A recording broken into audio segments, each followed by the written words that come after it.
ज्ञानाञ्जनशलाकया ज्ञानाञ्जनशलाकया चक्षुरुन्मिलितं येन तस्मै श्रीगुरवे नमः। श्रीचैतन्यमनोभीष्टं स्थापितं येन भूतले स्वयं रूपः धामयं ददाति सुखदापितं वन्देऽहं श्रीगुरुश्रीपदकमलं श्रीगुरुन् वैष्णवांश्च। श्रीरूपं साग्रजातं सहगण रघुनाथान्वितं तं सजीवं साद्वैतं सावधूतं परिजनसहितं कृष्णचैतन्यदेवं श्री राधा कृष्ण पादान सहगण ललिता श्री विशाखान्वितांश्च। हे कृष्ण करुणा सिंधु दीनबंधु जगत्पते गोपीश लोककान्त राधा कान्त नमोस्तुते। तप्त कांचन गौरंगी राधे वृंदावनेश्वरी ऋषभानुसुते देवी प्रणमामि हरिप्रिये। वाञ्छाकल्पतरुभ्यश्च कृपा सिन्धुभ्यैव च भक्तानां पावनेभ्यो वैष्णवेभ्यो नमो नमः। कृष्ण चैतन्य प्रभु नित्यानंद श्री अद्वैत गदाधर शिवासदि गौर भक्तवृंद। हरे कृष्णा कृष्ण कृष्णा हरे हरे, हरे Ram Ram Ram Hare Hare.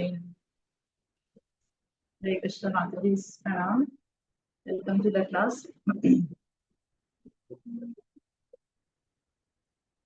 Today we are going to discuss and glorify His Holiness Bhakti Vikas Maharaj. तो इस क्लास में मैं गुरुदेव के बारे में, His Holiness Bhakti Vikas Maharaj is my Guru Maharaj, जो भी डिटेल्स दूंगी महाराज के बारे में, महाराज के जीवन के बारे में और जो भी एक्सपीरियंसेस हैं महाराज के, तो वह मैंने 3 सोर्सेस से लिखा है। पहला तो एक महाराज का यूट्यूब पे एक वीडियो है, बायोग्राफी ऑफ हिज होलीनेस भक्ति विकास महाराज बाय माधव दास, वहां से। और कुछ मैंने महाराज का एक पॉडकास्ट है प्राच्यम करके, जो लेटेस्ट पॉडकास्ट है, वहां भी गुरु महाराज अपने जीवन के बारे में बता रहे हैं, वहां से लिया है कुछ। और तीसरा my memories of Srila Prabhupada, जो पुस्तक जो गुरु महाराज ने लिखी है अपने एक्सपीरियंसेस शिला प्रभुपाद के साथ, वो उस पुस्तक से लिया है। तो ये 3 सोर्सेस से मैंने गुरु महाराज के बारे में मैंने लिखा है, नोट्स बनाए हैं, जो मैं आपके साथ शेयर करूंगी आज। तो बहुत बहुत धन्यवाद कि आप जुड़े इस क्लास में, और आप जुड़े इसीलिए मुझे मौका मिला कि मैं कुछ महाराज के ऊपर मेडिटेट कर सकूं, नोट्स बना सकूं, अलग अलग चीजों से उनके ऊपर ध्यान कर सकूं और कह सकूं, right. So it's actually privilege for me to speak something about Gurudev. तो ये एक्चुअली ये जो टॉपिक जो मैंने चूज किया, वो कैसे मेरे ध्यान में आया कि मुझे कुछ महाराज के पास बोलना चाहिए। जनरली व्यास पूजा ऑफरिंग्स, या जब गुरुदेव का व्यास पूजा आता है, या कुछ ऐसे ओकेशंस आते हैं जब तभी हम गुरु महाराज को ग्लोरीफाई करते हैं, या इस प्रकार से कुछ टॉपिक रखते हैं। पर just coming to the philosophy, जैसे बहुत सुंदर वर्ष है, ब्रह्मांड भ्रमिते को न भाग्यवान जीव, गुरु कृष्ण प्रसाद पाए भक्ति लता बीज। एम आई ऑडिबल क्लियरली ना? सुनाई दे रहा सबको? Yes, Mataji. Yes, Mataji. Yes. Yes, okay. तो उस श्लोक में ब्रह्मांड भ्रमित कोनो, ब्रह्मांड भ्रमित, ऐसा बताया जा रहा है कि कोई जीव इस ब्रह्मांड में भ्रमण करता करता करता, जैसे कई बताते हैं ना कि विश्व भर में भ्रमण करता है, उसी प्रकार से ब्रह्मांड में भ्रमण करता। कोई भी जीवात्मा जो ब्रह्मांड में भ्रमण करता है, कितने सालों, कितने वर्षों, करोड़ों जन्मों तक भ्रमण करता है, और उसके बाद उसके भाग्य का उदय होता है। और क्या होता है? उदय होता है तो कोनो भाग्यवान जीव गुरु कृष्ण प्रसाद पाए। गुरु कृष्ण, कृष्ण गुरु नहीं, गुरु कृष्ण, गुरु के प्रसाद से, प्रसाद मीन्स दया, गुरु की मर्सी से वो कृष्ण की मर्सी को प्राप्त करता है। कौन? जो ब्रह्मांड में भ्रमण करता करता करता करोड़ों अरबों जन्मों से जो भ्रमण कर रहा है, और उसके बाद जब उसके भाग्य का उदय हुआ, when his fortune has arisen, तब वो गुरु के प्रसाद प्राप्त करता है। मतलब हम सोच सकते कितना कितना बड़ा फॉर्चून है हमारे लिए, कितना भाग्य है हमारा कि हमें गुरु का प्रसाद प्राप्त हुआ, गुरु की दया प्राप्त हुई, गुरु का शरण प्राप्त हुआ। ये कोई साधारण चीज नहीं है।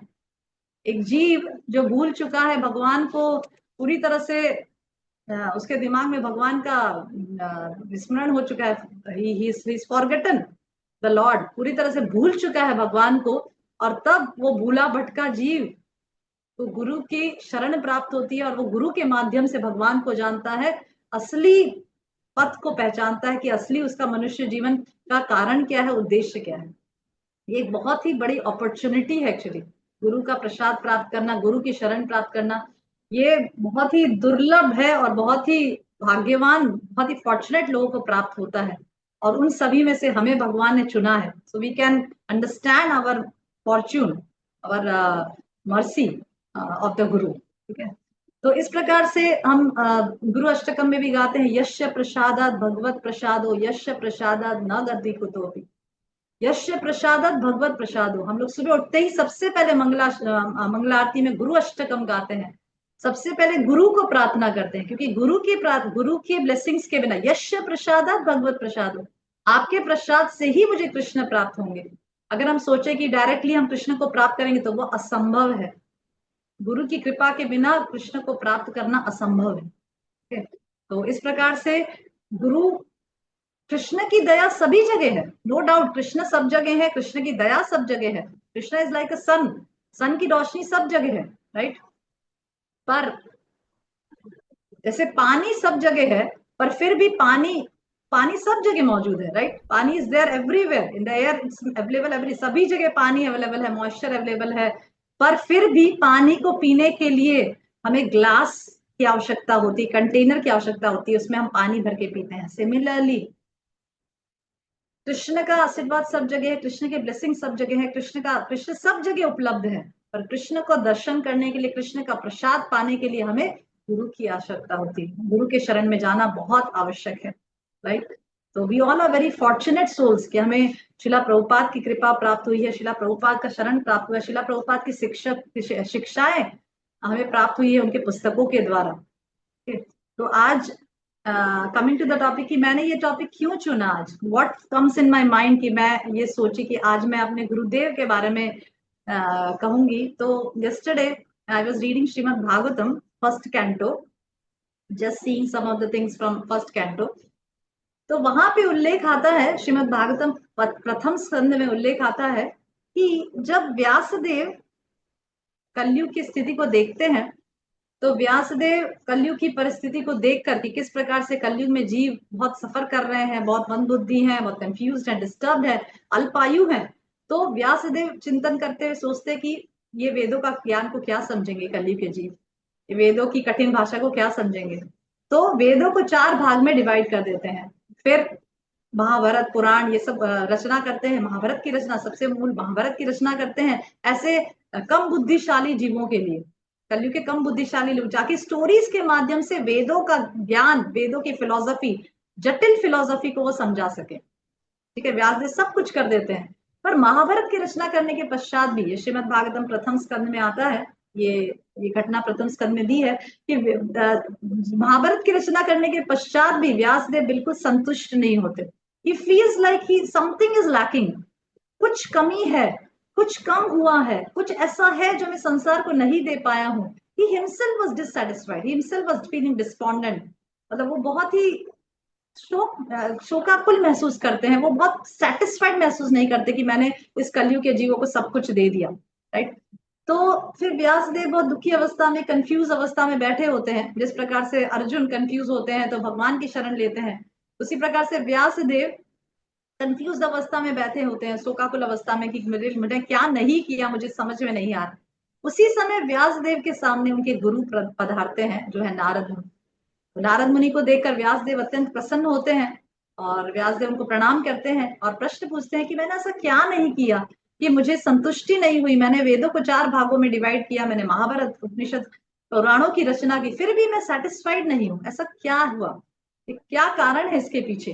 तब नारद मुनि कहते हैं कि तुमने स्पष्ट रूप से भगवान की शुद्ध भक्ति का प्रचार नहीं किया, तुम एक ऐसे ग्रंथ की रचना करो जिसमें शुरुआत से अंत तक शुद्ध भक्ति ही हो, और कुछ ना हो, ना धर्म अर्थ काम कहीं भी उसमें प्रकाशित ना हो, उसमें सिर्फ शुद्ध भक्ति हो, और किसी धर्म अन्य कोई और या अन्यत्र धर्म की चर्चा बिल्कुल भी ना हो।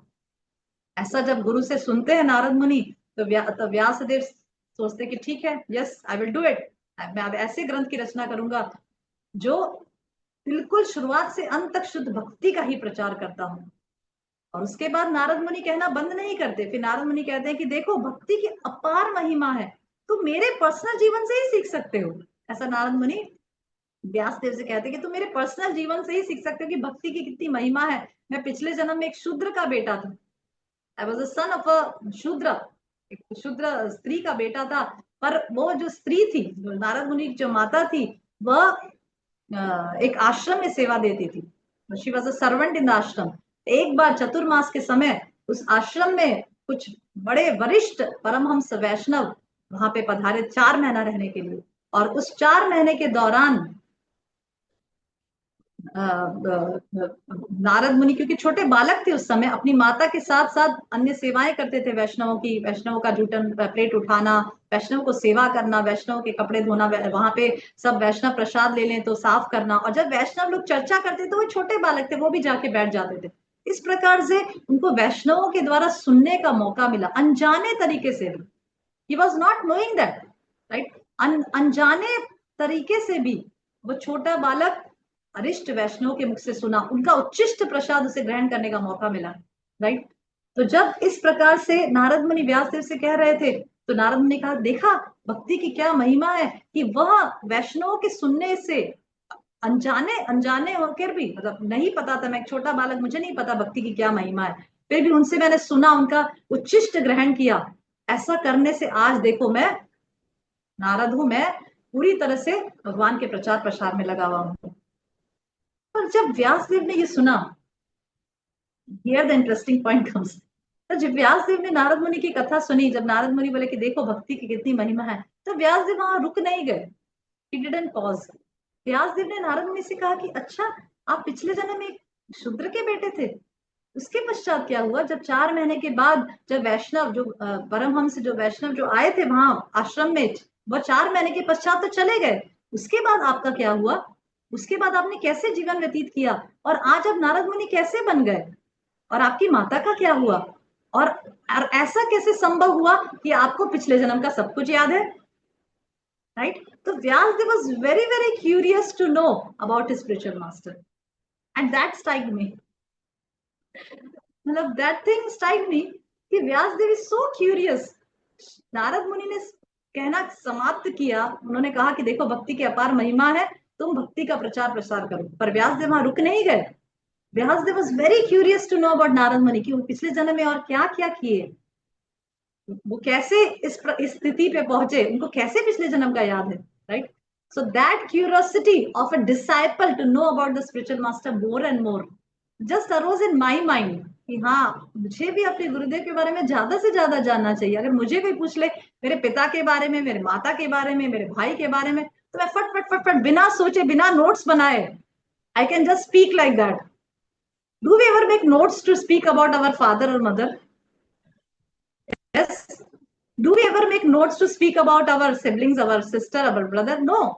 हम कभी भी अपने भाई बहनों, रिश्तेदारों को या माता पिता के बारे में बोलने के लिए कभी नोट्स नहीं बनाते। पर अभी आज मुझे गुरुदेव के बारे में बोलना है, तो अलग अलग सोर्सेज से मुझे नोट्स बन। I was feeling like this shouldn't happen again. मतलब I should be very, even if a person just shows little interest to know about my Guru Maharaj, His Holiness Bhakti Vikas Maharaj, being a disciple, I should know everything, मतलब I should know at least whatever is there accessible about him। जो भी चीज उनके बारे में accessible है, उनके पुस्तकों में, उनके बारे में, उनके लेक्चर्स में, उनके बारे में एटलीस्ट वह सुन के हमें इतना पता होना चाहिए कि उनका जन्म कहाँ हुआ, वो क्या थे, पिछले जन्म में तो नहीं पता पर वो कैसे भक्ति में आए, शिला प्रभुपाद का संग उनका शिला प्रभुपाद के संग किस प्रकार से हो, ये सब चीजें एटलीस्ट बीइंग अ डिसाइपल हमें ज्ञात होनी चाहिए, राइट? और श्रीमद् भागवतम में भी बताया है कि, और इवन भगवत गीता में भी बताया है, भगवत गीता में स्वयं भगवान 18वें अध्याय में कहते हैं कि जो भी मेरे भक्ति का प्रचार करता है, जो मेरे गीता के संदेश का प्रचार करता है, वो मुझे सबसे सबसे ज्यादा प्रिय है, राइट? तो अगर भगवान को कोई भक्त सबसे ज्यादा प्रिय है, और अगर हम उनकी प्रशंसा करते हैं, हम उनकी गुणगान करते हैं, तो definitely Krishna will B pleased more with us, right? ये तो ऑब्वियस है। जैसे कोई पिता है, उसकी कोई संतान है, अगर हम उसके पिता के सामने उसकी संतान की बहुत प्रशंसा करते हैं, तो father gets more pleased, mother also get more pleased. अगर संतान की प्रशंसा कोई ज्यादा करता है, तो definitely mother and father gets more please as compare to praising the father and mother themselves, right? तो इस प्रकार से it's our duty to keep on praising our spiritual master and other Vaishnavas as well। अलग अलग आचार्यों को हमें हमेशा हर रोज प्रयास करना चाहिए कि हम आचार्यों का गुणगान करें, उनकी वैष्णव भजन को गाएं। ऐसा शिला प्रभुपाद अनेकों बार तात्पर्य में लिखते थे कि हमें शिला वैष्णव आचार्यों के द्वारा लिखे हुए भजन को गाना चाहिए, वैष्णव आचार्यों के हमेशा गुणगान करते रहना चाहिए। इसीलिए आप देखेंगे कि एक महीने में कितने सारे वैष्णव आचार्यों के आविर्भाव तिरोभाव आते रहते हैं। सभी नरोत्तम दास ठाकुर, किसी ना किसी का आता ही रहता है। बलदेव विद्याभूषण, नरोत्तम दास ठाकुर, और भी श्रीवास पंडित, कुछ ना कुछ वैष्णव आचार्यों का आविर्भाव तिरोभाव आता रहता है। तो हमें प्रयास करना चाहिए कि उस दिन हम एटलीस्ट आधा घंटा उन आचार्यों के बारे में सुने, उनकी गुणगान करें, right? And Krishna will be highly pleased by this activity. Okay, so coming to Gurudev, तो गुरु महाराज का जन्म। Okay, now I want to tell you that इस क्लास में I will not focus much on philosophy. मैं I will not focus much on what lessons we learned. I will focus on the biography of Gurudev. What was his biography? What was his experiences with Srila Prabhupada? Right? Okay, so Gurudev was born in 1957 in London, England. 1957 में उनका जन्म हुआ था गुरु महाराज का, Britain में, that is England में। उनके माता पिता दोनों ही ब्रिटिशर्स थे, वहीं के उसी कंट्री के थे। और 18 साल के जब गुरुदेव हुए, जब गुरु महाराज 18 साल के हुए, then he joined ISKCON, and that was year 1975। Okay, तो I hope the girls, Madhavi and other माताजीज, if you don't know please make a note, ताकि आप भी याद रख सकें ये सब डेट्स को। So when he was at the age of 18 years, जब 18 साल के गुरुदेव हुए, तब 1975 में उन्होंने ISKCON ज्वाइन किया, भक्ति वेदांत मैनर, जो लंदन में स्थित है। ओके, उसी साल, आई वाज एस्टोनिश्ड, उसी साल 1975 जन्माष्टमी के दिन गुरु महाराज की दीक्षा हुई और उनका नाम पड़ा इलापति दास ब्रह्मचारी। उसी साल 1975 में ही गुरु महाराज ज्वाइन हुए ISKCON, ब्रिटेन में, इंग्लैंड, मतलब लंदन में ज्वाइन हुए थे, भक्ति वेदांत मैनर को ज्वाइन किया था उन्होंने। हम थोड़ा सा और इसके पास, मतलब महाराज के और पास्टेंस में जाएंगे डिटेल में, पहले मैं थोड़ा डेट्स बता दूं कि 1975 में ज्वाइन किया, और उसी साल 1975 में जन्माष्टमी के दिन गुरु महाराज की दीक्षा हुई थी श्रीला प्रभुपाद के द्वारा। उनका नाम पड़ा इलापति दास ब्रह्मचारी। ओके, 1977 से 1979 गुरु महाराज प्रीचिंग में लग गए। प्रीचिंग मतलब distributing the books of Srila Prabhupada, क्योंकि गुरु महाराज को अच्छी तरह से पता था कि शिला प्रभुपाद को बहुत पसंद है बुक डिस्ट्रीब्यूशन। तो उन्होंने अलग अलग देशों में, बांग्लादेश, बर्मा, थाईलैंड, मलेशिया, ये सब अलग अलग देशों में जाकर बुक डिस्ट्रीब्यूशन किया। और फिर 1989 में गुरु महाराज की संन्यास दीक्षा हुई जय पताका महाराज से, और उनका नाम हो गया हिज होलिनेस भक्ति विकास स्वामी महाराज, भक्ति विकास स्वामी, दैट वाज हिज संन्यास नेम। ओके, उसके बाद महाराज संन्यास लेने के पश्चात ज्यादातर इंडिया में ही रहते थे, इंडिया में ही रहकर ज्यादा प्रचार करते थे। ओके, अभी these were some of the dates that I wanted to share: 1975, 1977 to 79, 1989 he accepted sannyas. Okay, now coming to the beginning days of Guru Maharaj, महाराज के बिगनिंग डेज पे हम चर्चा करेंगे। उसके पहले हम सभी को पता है कि महाराज ने बहुत सारी पुस्तकें लिखी है, क्योंकि गुरु महाराज हमेशा कहते थे कि शिला प्रभुपाद चाहते हैं अपने डिसाइपल से कि वो ज्यादा से ज्यादा पुस्तक लिखें। एवं शिला प्रभुपाद चाहते थे कि उनके डिसाइपल शिला प्रभुपाद से भी ज्यादा पुस्तकें लिखें। शिला प्रभुपाद चाहते थे कि उनके डिसाइपल्स शिला प्रभुपाद से भी ज्यादा मंदिर खोलें। ओके, उनसे शिला प्रभुपाद से भी ज्यादा डिसाइपल्स बनाएं, ऐसा शिला प्रभुपाद चाहते थे अपने डिसाइपल से, राइट? तो इस प्रकार से शिला प्रभुपाद के एक बहुत ही समर्पित शिष्य होने के कारण गुरुदेव ने हमेशा शिला प्रभुपाद के निर्देशों को बहुत ही निष्ठा से और समर्पण भाव से पालन किया है। ये चीज गुरुदेव में मुझे बहुत बहुत अट्रैक्ट करती है कि जैसे अभी मतलब शिला प्रभुपाद के जो इंस्ट्रक्शंस है वो कभी कभी हम लोग थोड़ा कैजुअली या लाइट ले लें, पर गुरु महाराज शिला प्रभुपाद की कोई भी इंस्ट्रक्शंस को लाइटली नहीं लेते हैं. He considers Srila Prabhupada instructions as a law book for him. और एक्चुअली शिला प्रभुपाद की इंस्ट्रक्शंस हमारे लिए लॉ बुक है ही. It's a law book for us. जो भी शिला प्रभुपाद ने कहा है हमें एज इट इज पालन करना है. उसमें किसी प्रकार का कोई संशय या डाउट कि अरे शिला प्रभुपाद ने ऐसा कैसे कह दिया, ऐसा गुरुदेव के मन में कभी भी नहीं आता है. Is totally surrendered to Srila Prabhupada's instructions to his guru. Right? Even मैं गुरु महाराज का जो पॉडकास्ट है जो प्राच्य में आप भी देख सकते हैं, बहुत अच्छा पॉडकास्ट है, उसमें सुन रही थी तो गुरु महाराज कह रहे थे कि एक्चुअली देखा जाए तो आप देख रहे हैं कि 1975 में गुरु महाराज इस्कॉन ज्वाइन किया. 1975 में ही गुरु महाराज की दीक्षा हुई शिला प्रभुपाद से. और 1977 में ही शिला प्रभुपाद नवंबर 14 में Srila Prabhupada left this world. Right? तो कितना कम समय है, 1975 to 1977, only 2 years time. Right? उसमें गुरुदेव का बहुत गुरु महाराज खुद ही बताते हैं कि बहुत कम पर्सनल एसोसिएशन हुआ शिला प्रभुपाद के साथ गुरु महाराज का. पर फिर भी शिला प्रभुपाद के प्रति जो समर्पण, जो निष्ठा, जो फेथ जो गुरु महाराज का है वो इतना स्ट्रांग है कि ऐसा लगता है कि गुरु महाराज बहुत सालों सालों से शिला प्रभुपाद के संग में थे. तो गुरु महाराज कहते हैं कि मुझे कभी लगा ही नहीं कि शिला प्रभुपाद का संग मुझे नहीं मिल रहा है. मुझे हमेशा शिला प्रभुपाद का संग मिलता रहा और मिलता है थ्रू शिला प्रभुपाद वाणी. इसीलिए आज मैं इतना मतलब शिला प्रभुपाद के प्रति, क्योंकि मुझे शिला प्रभुपाद का संग हमेशा मिलता है. ऐसा गुरु महाराज खुद कह रहे हैं, अपने मुख से खुद कह रहे हैं कि मुझे शिला प्रभुपाद कभी लगा नहीं कि शिला प्रभुपाद मुझे छोड़ के चले गए. उनके पुस्तकों के द्वारा शिला प्रभुपाद का संग मुझे हमेशा मिलता है. और इसी की वजह से मैं, इवन तो पर्सनली मुझे शिला प्रभुपाद का संग नहीं मिला, फिर भी ज्यादा नहीं मिला, फिर भी मैं धीरे धीरे भक्ति में और शिला प्रभुपाद के प्रति समर्पण में और स्ट्रॉन्ग और सीरियस बनता गया. तो ये एक बहुत अच्छा लेसन है हम सब के लिए.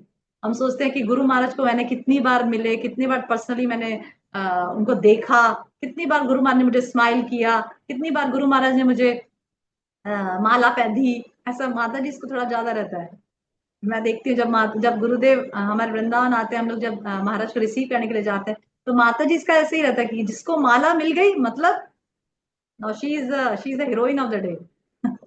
जिसको गुरु महाराज ने माला दे दी और महाराज ने किसको स्माइल दिया, किसको मुड़ के देखा, ये सब चीजें माताओं में ज्यादा रहता है. प्रभु जी इसको ज्यादा नहीं, इतना ज्यादा जैसे मेरे प्रभु जी भी है, उनको तो कभी मुझे याद नहीं कि माला कभी मिली हो, फिर भी he is stable, he is always devoted to Gurudev. पर माताओं में थोड़ा ज्यादा रहता है इस प्रकार का. राइट? पर हम गुरु महाराज के जीवन से सीखते हैं कि गुरु महाराज को जब भी शिला प्रभुपाद का संग मिला 3 से 4 बार, उसमें सिर्फ एक ही बार गुरु महाराज लिखे हैं माई मेमोरीज ऑफ शिला प्रभुपाद. बहुत सुंदर पुस्तक है. अभी तो मिलना ही मतलब उसका प्रिंटिंग बंद हो गया है, दुर्भाग्यवश उसका प्रिंटिंग बंद हो चुका है. वो अब स्टॉक में अवेलेबल नहीं है. आप अगर उसमें अमेजोन में जाएंगे तो अवेलेबल नहीं दिखाएगा. पर भगवान की असीम कृपा है कि वेदा बेस में अगर आप जाएंगे तो माई मेमोरीज ऑफ शिला प्रभुपाद पुस्तक पूरी सॉफ्ट कॉपी अवेलेबल है, तो आप अच्छे से पढ़ सकते हैं. बहुत पतली सी किताब है, पर अगर आप पढ़ना शुरू करेंगे तो आप उसको छोड़ेंगे नहीं. आप 1 या 2-3 दिन में उसको पूरा पढ़ के मानेंगे. सो इंचैंटिंग, सो एब्जॉर्बिंग. राइट? तो माई मेमोरीज ऑफ शिला प्रभुपाद में शिला प्रभुपाद कह रहे हैं कि मैं इंग्लैंड में शिला प्रभुपाद से 2 बार मिला. इंग्लैंड में ही मेट शिला प्रभुपाद ट्वाइस. एक तो 1975 में, वो हम थोड़ा डिटेल में चर्चा करेंगे कि आप पहला जो मीटिंग है शिला प्रभुपाद के साथ, वो गुरु महाराज का कितना मतलब इट्स रियली वेरी इंटरेस्टिंग. तो जब 1976 में की बात कर रही हूँ कि जब शिला प्रभुपाद से दूसरी बार मिले गुरुदेव, तब बहुत सारे लोग रूम में बैठे थे, क्योंकि उस समय शिला प्रभुपाद से मिलना मतलब बहुत बड़ी बात. बहुत सारे लोग, बहुत गैदरिंग था, क्योंकि उस समय इस्कॉन ऑलरेडी एस्टैब्लिश हो गया था, काफी डिवोटीज काफी बन गए थे. 1976 की बात कर रहे हो, क्योंकि इस्कॉन वाज एस्टैब्लिश इन 1965. तो सॉरी 1966, तो 1966 में इस्कॉन एस्टैब्लिश हुआ। और उसके बाद 1976 में जब गुरु महाराज शिला प्रभुपाद से मिले, मतलब भीड़ में बैठे थे, तब तब गुरु महाराज एक एक्सपीरियंस शेयर करते हैं कि पहली बार शिला प्रभुपाद ने मुड़ के सिर्फ गुरु महाराज को देखा और एक सेकंड, फ्यू सेकंड्स तक गुरु महाराज की तरफ देखते रहे। और वो जो ग्लैंस था, गुरु महाराज बोले कि वो जो नजर थी शिला प्रभुपाद की मेरे ऊपर, आई वॉज फीलिंग लाइक कि शिला प्रभुपाद मेरी तरफ नहीं देख रहे हैं, वो देख रहे कि ये व्यक्ति कितना तुच्छ है, इसके अंदर कितनी गंदगियां हैं, कितने बैड थिंग्स हैं, कितने क्या बोलते हैं, काम क्रोध लोभ मोह मत के अंदर भरा पड़ा है। And I was like a fool कि भाई, मतलब गुरुदेव बता रहे, बहुत सुंदर शब्दों में बता रहे, मैं उसको ज्यादा ठीक से पैराफ्रेज नहीं कर पा रही, पर गुरु महाराज कह रहे कि मुझे ऐसा था कि Srila Prabhupada was looking at all the bad things that is inside my heart. तो and that was a glance. Guru Maharaj कह रहे कि I will never forget in my life, पूरा जीवन कभी उसको नहीं भूल पाऊंगा, वो शिला प्रभुपाद का एक ग्लांस जो शिला प्रभुपाद ने गुरुदेव के ऊपर डाला था। ओके, तो इस प्रकार से 1976 में हुआ था। Okay, now coming to the beginning days, हम लोग कुछ चर्चा करें, उसके बाद we will come to the books of by Guru महाराज।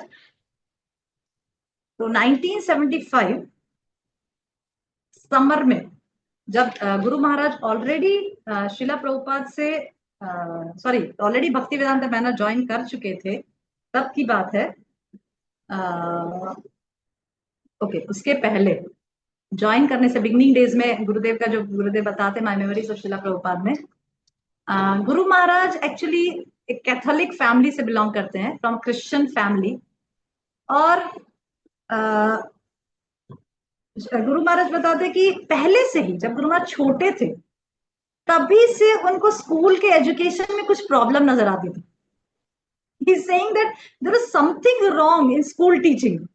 वो उनको पहले से ही फील होता था कि जब वो स्कूल में पढ़ते थे तो उनको ऐसा लगता था कि ये जो स्कूल के टीचर्स हैं वो स्पष्ट रूप से साफ बात नहीं बता रहे, वो रियलिटी नहीं बता रहे, there is something more which I need to know, right.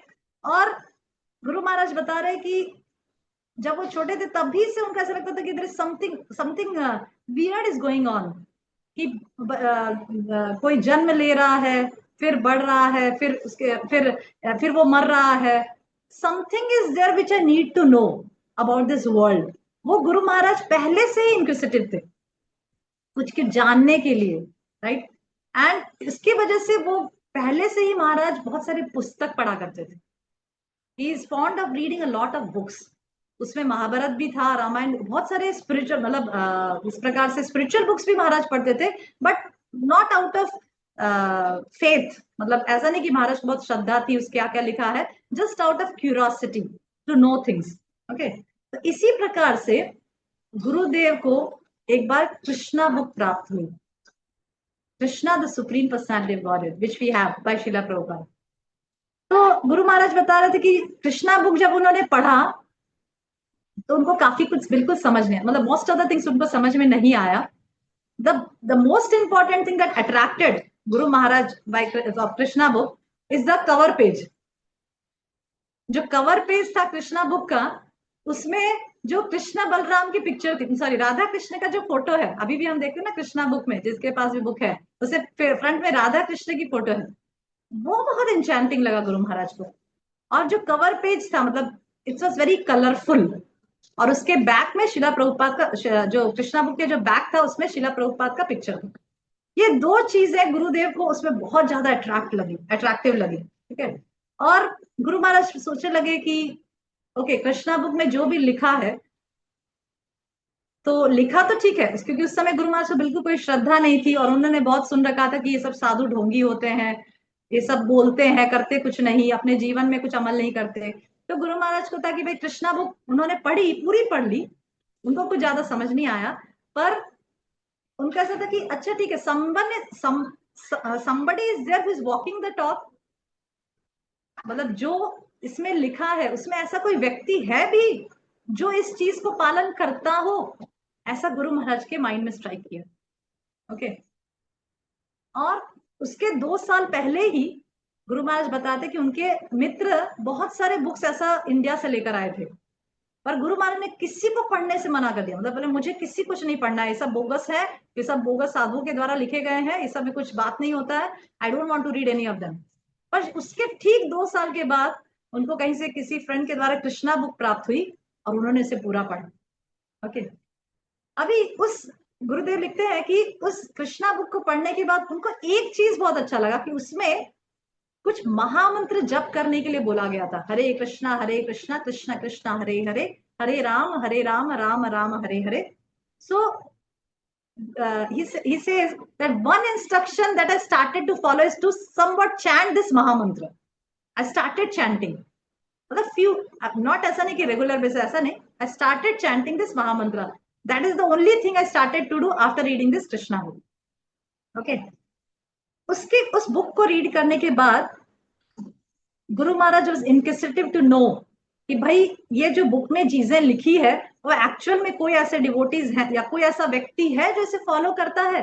जैसे ढूंढते ढूंढते वो लंदन पहुंचे भक्ति वेदांता मैनर में, और वहां पे उन्हें डिवोटीज नजर आए। And somehow or other, because he was very curious, he was very inquisitive to know, he joined the Bhakti Vedanta Manor in August 1975. Okay. जब उन्होंने ज्वाइन किया तो जहां ज्यादा प्रॉब्लम नहीं आई, गुरु महाराज के वहां तुरंत मुझे ले लिया गया, और he was very simple. Guru Maharaj was very, मतलब ही वॉज वेरी, या ही कीप ऑन आस्किंग क्वेश्चंस, बहुत सारे क्वेश्चंस पूछा करते थे डिवोटीज से। और गुरु महाराज बता रहे हैं कि वहां ऐसा एटमोस्फियर था कि उस समय, क्योंकि इस्कॉन उस समय बहुत नया नया था, तो वहां पे जो डिवोटीज रहते थे भक्ति वेदांत मैनर में, वो जब भी कुछ कहते थे या बताते थे तो हमेशा ये जरूर बोलते थे कि Srila Prabhupada said this, Shila Prabhupada said this. तो गुरु महाराज कहे कि automatically there was a atmosphere of Prabhupada consciousness, कि वहां जो भी रहेगा वो एटलीस्ट ये जान जाएगा कि यहाँ जो भी कुछ होता है वो शिला प्रभुपाद सेड, शिला प्रभुपाद ने कहा है। तो इस प्रकार से चलता था वहां भक्ति वेदांत मैनर में। और वहां पे उस समय शिला प्रभुपाद के लेक्चर्स के कैसेट्स हुआ करते थे, cassettes, audio cassettes, we also have seen ना कैसेट्स, तो वो प्ले किया करते थे। ऐसा करते करते समय बीतता गया। एक दिन ऐसा न्यूज मिला भक्ति वेदांत मैनर में कि शिला प्रभुपाद भक्ति वेदांत मैनर लंदन आ रहे हैं। And that was the biggest news. अच्छा, वह व्यक्ति जिसको मैं रोज सुनता हूँ, शिला प्रभुपाद ने ऐसे कहा, शिला प्रभुपाद ने ये कहा, शिला प्रभुपाद के कैसेट्स और ये और वो, now that person is going to come. तो इट वाज लाइक, मतलब Srila Guru Maharaj was he feeling very big कि भाई अभी वेरी एक्साइटेड कि अब मुझे देखने को मिलेगा वो व्यक्ति कि जो जिसको मैं कितने दिनों से सुन रहा हूँ, राइट। सब एवरीथिंग वाज प्लान। सभी डिवोटीज जो भक्ति वेदांत मैनर की बहुत प्लानिंग किए, बहुत अच्छे से सब तैयारी किए, और जैसे ही जब पता चला कि इस समय आ रहे हैं, तो कीर्तन शुरू कर दिए, सब कुछ हो गया, स्टार्ट करते पूरा सब ग्रुप, उसमें गुरु महाराज भी थे और सब लोग कीर्तन शुरू कर दिए। And then came the news that Srila Prabhupada is not coming. Srila Prabhupada trip to London has been cancelled. सभी डिवोटीज बहुत दुखी हुए, बहुत निराश हुए, बहुत निराश हो गए एकदम पूरी तरह से कि भाई इतना इतना एक्साइटेड थे। Even Guru Maharaj was also very excited and he also got disappointed कि अरे ओके। देन आफ्टर दैट कुछ समय बाद न्यूज आए कि yes, Srila Prabhupada is coming in 2 days, in few days, means मतलब next couple of days Srila Prabhupada is again going to come. And then again they were very happy. बहुत सभी डिवोटीज बहुत खुश हुए। पहले वो निराश हो गए थे, पर उनको फिर न्यूज मिला कि yes, Srila Prabhupada is going to कम।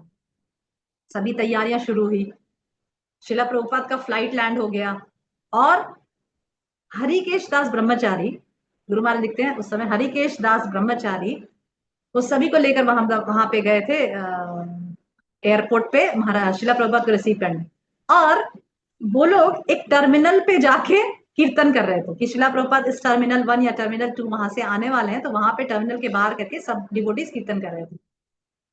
करते रहे, कीर्तन करते रहे। कुछ समय बाद हरिकेश दास ब्रह्मचारी दौड़ते दौड़ते आए और कहे कि शिला प्रभुपाद ऑलरेडी कार में बैठकर जा चुके हैं और वो भक्ति वेदांत मैनर रीच कर चुके हैं, हम गलत टर्मिनल पे खड़े हैं। हियरिंग दिस, जैसे ही सभी डिवोटीज को पता चला कि वो गलत टर्मिनल पे खड़े हैं, कोई किसी का चेहरा नहीं देखा, सब भागे कार की तरफ, just to reach on time Bhaktivedanta Manor to have darshan of Srila Prabhupada. सभी लोग कार की तरफ भागे और सब अपने अपने फटाफट फटाफट कार में बैठकर, मतलब जल्द से जल्द भक्ति वेदांत मैनर पहुंचना है कि शिला प्रभुपाद के पहुंचने से पहले हम भक्ति वेदांत मैनर पहुंच जाएंगे। But unfortunately Guru Maharaj says कि जब हम पहुंचे, शिला प्रभुपाद ऑलरेडी रिटायर कर चुके थे, अपने रूम में जा चुके थे और उनका डोर क्लोज हो चुका था। दर्शन मतलब शिला प्रभुपाद का दर्शन संभव नहीं था। तो that was the incident happened कि इतना नजदीक आके भी गुरु महाराज शिला प्रभुपाद का दर्शन उस दिन नहीं कर पाए। Okay, now the next day everybody was waiting for Srila Prabhupada darshan और गुरु महाराज भी थे उसमें। At 7 AM in the morning, when the भक्ति वेदांत मैनर दर्शन, मतलब जो भक्ति वेदांत मैनर में जो डीटीज थे उनका दर्शनार्थी खुला, तब Guru Maharaj give a very lively, क्या बोलते हैं, बहुत ही इंटरेस्टिंग, बहुत ही एक्साइटिंग डिस्क्रिप्शन दे रहे हैं कि कैसे पहला दर्शन, जब पहला उन्होंने शिला प्रभुपाद को पहली बार जब देखा, क्या क्या उन्होंने सोचा, क्या क्या उन्होंने फील किया। बहुत सुंदर से माई मेमोरीज ऑफ शिला प्रभुपाद में गुरुदेव ने लिखा है कि शिला प्रभुपाद स्टेप्स उतर के आ रहे थे और गुरु महाराज शिला प्रभुपाद की तरफ देखे, ठीक है, तो सबसे पहला जब उनका विचार आया, गुरु महाराज के दिमाग में विचार आया, and it was not at all spiritual, it was totally mundane. एक जैसे एक मेटीरियलिस्टिक व्यक्ति कैसे देखता है किसी व्यक्ति को, तो शिला प्रभुपाद को जब उन्होंने देखा पहली बार, गुरुदेव ने देखा, तो उन्होंने सोचा, अरे इनके लेक्चर्स में सुनता था, उनकी वॉइस तो कितनी ग्रेव है, मतलब उनकी जो वॉइस वो इतनी भारी है। और तो गुरु महाराज ने सोचा कि मुझे ऐसा लगा कि ये व्यक्ति बहुत टॉल, स्ट्रांग और स्टाउट होगा। पर जब उन्होंने गुरु महाराज को देखा, ही so short, Shila Prabhupada is so short in height, he was so short ना। तब गुरु महाराज को लगा कि अच्छा, ऐसा जरूरी नहीं है कि कोई स्पिरिचुअली इनलाइवेंड व्यक्ति बहुत स्टाउट और टॉल और स्ट्रांग हो बॉडी से, मतलब physically, he can be short also. But Guru Maharaj is saying that Srila Prabhupada's look was very grave, very serious. और गुरु महाराज शिला प्रभुपाद को देखते ही रह गए, मतलब he was just trying to make out शिला प्रभुपाद की कैसे दिख रहे हैं, क्या कर रहे हैं। और एट द मीन टाइम शिला प्रभुपाद उतर गए और सामने आ गए टेम्पल में दर्शन करने के लिए, और गुरु महाराज देखते ही रह रहे, और सब लोग शिला प्रभुपाद को, जब गुरु महाराज ने इधर उधर देखा तो सारे लोग प्रणाम कर रहे हैं शिला प्रभुपाद को, और गुरु महाराज फॉरगॉट टू बो डाउन क्योंकि he was so absorbed in seeing शिला प्रभुपाद, वो प्रणाम करना भूल गए। और जब उन्होंने इधर उधर देखा कि अरे सभी डिवोटीज तो प्रणाम कर रहे हैं, तो गुरु महाराज ने तुरंत शिला प्रभुपाद को प्रणाम किया। फिर गुरु महाराज लिखते हैं कि जब वो प्रणाम करके उठे, तब तक शिला प्रभुपाद व्यासासन तक पहुंच गए थे और शिला प्रभुपाद अपने स्लीपर्स उतार रहे थे। Srila Prabhupada was removing his slippers, और एक डिसाइपल आके तुरंत शिला प्रभुपाद के स्लीपर्स उतारने में हेल्प किया। तो गुरु महाराज के लिए ये चीज बहुत ही अजीब सी थी, मतलब he has never thought about, he has never seen this thing. तो गुरु महाराज राइटिंग की मेरे लिए बहुत अजीब सा था कि किसी व्यक्ति के स्लीपर्स उतारना किसी और व्यक्ति के द्वारा, it was really surprising to Guru Maharaj. पर एक गुरु की क्या पोजीशन है, that Shila Guru Maharaj realise कि कितनी हाई पोजीशन है एक गुरु की। ओके, और उसी दिन फिर शिला प्रभुपाद ने लेक्चर दिया व्यासासन पे बैठकर, और फिर उसी समय जब शिला प्रभुपाद वहां आए हुए थे, उसी फॉलोइंग जन्माष्टमी में, जब जन्माष्टमी आई, तब शिला प्रभुपाद को गुरु महाराज ने दीक्षा दी। और शिला प्रभुपाद गुरु महाराज की दीक्षा हुई वही 1975 में। ओके, तो इस प्रकार से शिला प्रभुपाद गुरु महाराज को दीक्षा प्रदान हुई और उनका नाम रखा इलापति दास प्रभुचार्य। उसके बाद ये पहला दर्शन था शिला प्रभुपाद का। फिर गुरुदेव बताते हैं कि दूसरा दर्शन उन्हें 1976 इंग्लैंड में हुआ, वहीं पर। और उस समय शिला प्रभुपाद 4 दिन के लिए रुके वहां पर भक्ति वेदांत मैनर में। 4 दिन के लिए शिला प्रभुपाद रुके थे और हर रोज शिला प्रभुपाद मॉर्निंग वॉक के लिए जाया करते थे। और उस समय शिला प्रभुपाद के साथ मॉर्निंग वॉक में भी बहुत ज्यादा, क्या बोलते हैं, ऐसे कौन जाएगा कौन नहीं जाएगा, क्योंकि बहुत सारे डिसाइपल्स थे जो शिला प्रभुपाद का दर्शन करने आते थे और मतलब दूर दूर से आते थे। तो कम से कम 100-150 डिसाइपल्स होते थे, तो सारे तो मॉर्निंग वॉक्स में नहीं जाएंगे ना। तो एक जो टेम्पल जो मैनेजमेंट जो हेड थे वो डिसाइड करते थे कि कौन मॉर्निंग वॉक में जाएगा, वही जाएंगे। तो गुरु महाराज बता रहे हैं कि मुझे मना कर दिया गया कि तुम नहीं जाओगे। तो गुरु महाराज बहुत डिसअपॉइंटेड हुए कि मुझे मतलब he want to go for the morning walk, पर उन्हें मना कर दिया गया कि आप नहीं जाओगे। उसके बाद गुरु महाराज देखे कि एक जो डिसाइपल थे उन्हें भी मना किया गया था, पर वो चले गए मॉर्निंग वॉक पे। तो गुरु महाराज ने सोचा ठीक है, अगर वो चले गए तो मैं भी चला जाता हूँ। तो Guru Maharaj, even though he was told not to go, then also he went for the morning walk. और गुरु महाराज बताते कि उस समय 30 डिवोटीज मॉर्निंग वॉक पे गए थे। और मतलब इतने सारे डिवोटीज प्रभुपाद के आसपास होते थे कि सुनाई भी नहीं देता था कि शिला प्रभुपाद क्या कह रहे हैं। और that was the only one time Guru Maharaj went for the morning walk with Srila Prabhupada. वही पहला समय था, पहली बार था, वही आखिरी बार था जब शिला प्रभुपाद के साथ गुरु महाराज मॉर्निंग वॉक पे गए थे। तो ये एक्सपीरियंसेस शेयर कर रहे हैं गुरु महाराज कि बहुत सारे डिसाइपल्स होने की वजह से गुरु महाराज बहुत पीछे चल रहे थे और कुछ सुनाई नहीं दे रहा था, बट ही वॉज हैप्पी कि मैं शिला प्रभुपाद के साथ वॉक कर रहा हूँ, राइट। उसके बाद शिला प्रभुपाद वापस आए, मॉर्निंग वॉक ओवर, फिर शिला प्रभुपाद का लेक्चर था। तो नंद कुमार करके जो शिला प्रभुपाद के ही ट्रैवलिंग सेक्रेटरी, उस समय नंद कुमार प्रभु जी करके कोई थे जो शिला प्रभुपाद के ट्रैवलिंग सेक्रेटरी थे। उन्होंने वो शिला प्रभुपाद के पास बैठे थे और शिला, और वो जो ट्रैवलिंग सेक्रेटरी थे वो जप कर रहे, मतलब he was holding the beads, जो बीड्स थे उसको हाथ में पकड़ के जप कर रहे थे विथ नो जप बैग। तो गुरु महाराज ने ऑब्जर्व किया कि he is chanting without the जप बैग। तो शिला प्रभुपाद का लेक्चर फिनिश हो गया, शिला प्रभुपाद उसकी तरफ देखे, नंद कुमार की तरफ, और बोले कि where is your bead bag, where is your japa bag.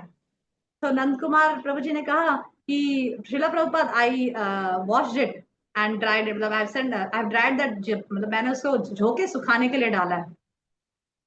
Shila Prabhupada was very annoyed. Srila Prabhupada said that this is not the manner, you should keep 2 bead bags. तुम्हारे पास हमेशा 2 बीट बैग होने चाहिए। जब तुम एक बीट बैग को धो के सुखाओगे तो तुम्हारे पास दूसरा बीट बैग होना चाहिए जिसमें माला डालकर तुम जप करोगे। This is not the proper way. फिर वहां के जो टेम्पल प्रेसिडेंट थे उसको शिला प्रभुपाद ने कहा कि नंद कुमार को एक बीट बैग दो।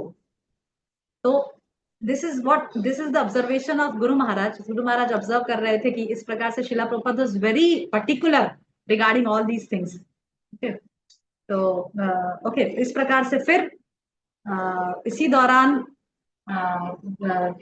शिला प्रभुपाद का इंटरव्यू था। कोई माइक रॉबिन्सन करके कोई इंटरव्यूअर थे जिसके साथ शिला प्रभुपाद का इंटरव्यू था। तो वो इंटरव्यू लेने के लिए शिला प्रभुपाद के पास आए तो सारा रूम भरा था, ठीक है। तो ऐसा लगा कि जो माइक रॉबिन्सन है जो इंटरव्यू लेने आए वो कहेंगे कि भाई सब बाहर निकल जाओ, शिला प्रभुपाद के साथ इंटरव्यू है। पर गुरु महाराज बताते हैं कि mic Robinson was such a, he was very humble person और ही रेस्पेक्टेड शिला प्रभुपाद। उनके लिए, उनको शिला प्रभुपाद के लिए रेस्पेक्ट था। और जब वो इंटरव्यू लेने के लिए आए शिला प्रभुपाद से, तब भी वो नीचे बैठे, डिस्पाइट कि शिला प्रभुपाद 2 से 3 बार माइक रॉबिन्सन को बोले कि आप चेयर लीजिए, आप चेयर पे बैठिए, आप चेयर पे बैठिए, पर फिर भी वो इंटरव्यू लेने के लिए आए थे, फिर भी वो ऊपर नहीं बैठे, वो शिला प्रभुपाद के सामने नीचे ही बैठे रहे। और he allowed everyone to attend the interview. तो सभी को अलाउ किए कि आप सभी लोग इंटरव्यू सुन सकते हैं। Okay, this was also one of the incidents that Guru Maharaj shared. Next,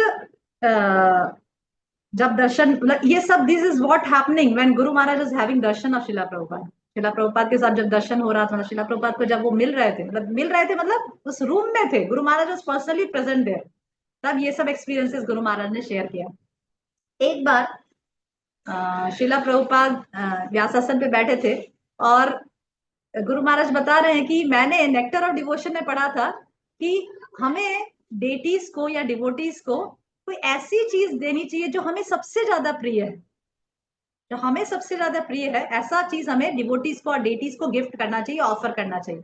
तो ये चीज गुरु महाराज ने नेक्टर और डिवोशन में पढ़ा था। तो गुरु महाराज के दिमाग में चल रहा था कि मुझे शिला प्रभुपाद को ऐसा गिफ्ट देना चाहिए जो मुझे सबसे ज्यादा प्रिय हो। तो गुरु महाराज लिखते हैं कि एज अ ब्रह्मचारी, मैं ब्रह्मचारी था, मेरे पास कोई पैसा नहीं था, और उस समय no money was given to brahmachari, ऐसा मेरे पास कुछ ऐसी चीज नहीं थी, पर मेरी इच्छा थी कि मैं शिला प्रभुपाद को ऐसा कुछ दूं। तो गुरु महाराज के पास एक अनफ्रेम्ड लंडनेश्वर का फोटो था, राधा लंडनेश्वर का फोटो था अनफ्रेम्ड। तो फिर उन्होंने सोचा कि मैं ये शिला प्रभुपाद को गिफ्ट में दूंगा। तो जब लाइन में सब एक एक करके जा रहे थे और कोई फ्लावर गिफ्ट कर रहा था, कोई कुछ कुछ शिला प्रभुपाद को गिफ्ट कर रहा था, तब गुरु महाराज ने शिला प्रभुपाद को ये अनफ्रेम्ड लंडनेश्वर का फोटो गिफ्ट किया। शिला प्रभुपाद ने उनकी तरफ देखा, गुरु महाराज की तरफ स्माइल किया और वो एक्सेप्ट किया। तो इस प्रकार से गुरु महाराज ये एक्सपीरियंस शेयर कर रहे कि that was the gift I gave to Srila Prabhupada.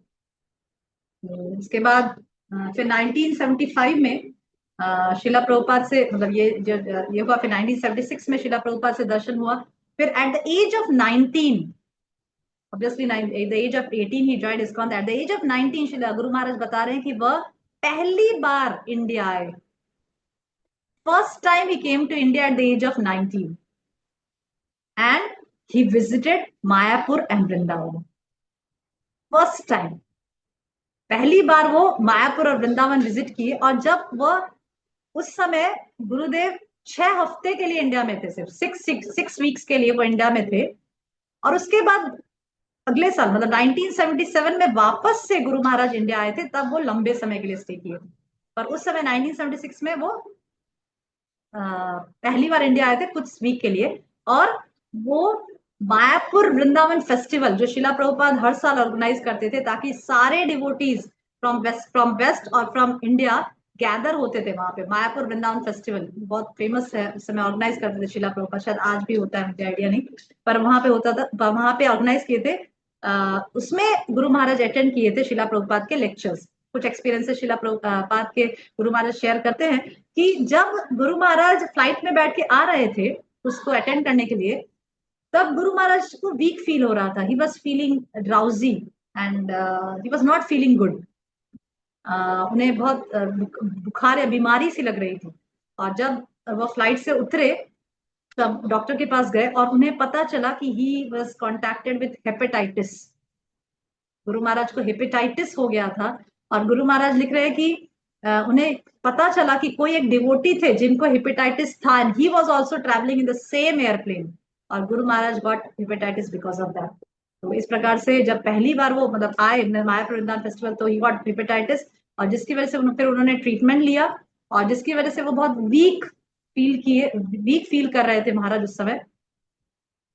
अभी महाराज कुछ एक्सपीरियंसेस अपना मायापुर वृंदावन फेस्टिवल में जो उनके एक्सपीरियंसेस हुए, उनके लेक्चर्स जो शिला प्रभुपाद तो उन्होंने सामने अटेंड किया, उसके बारे में बताते हैं कि जब वो पहली बार गुरु महाराज शिला प्रभुपाद का लेक्चर अटेंड करने के लिए गए, तो उन्होंने देखा कि शिला प्रभुपाद जब लेक्चर देते थे तो जो श्लोक बोलते थे उस श्लोक को बार बार रिपीट कराते थे।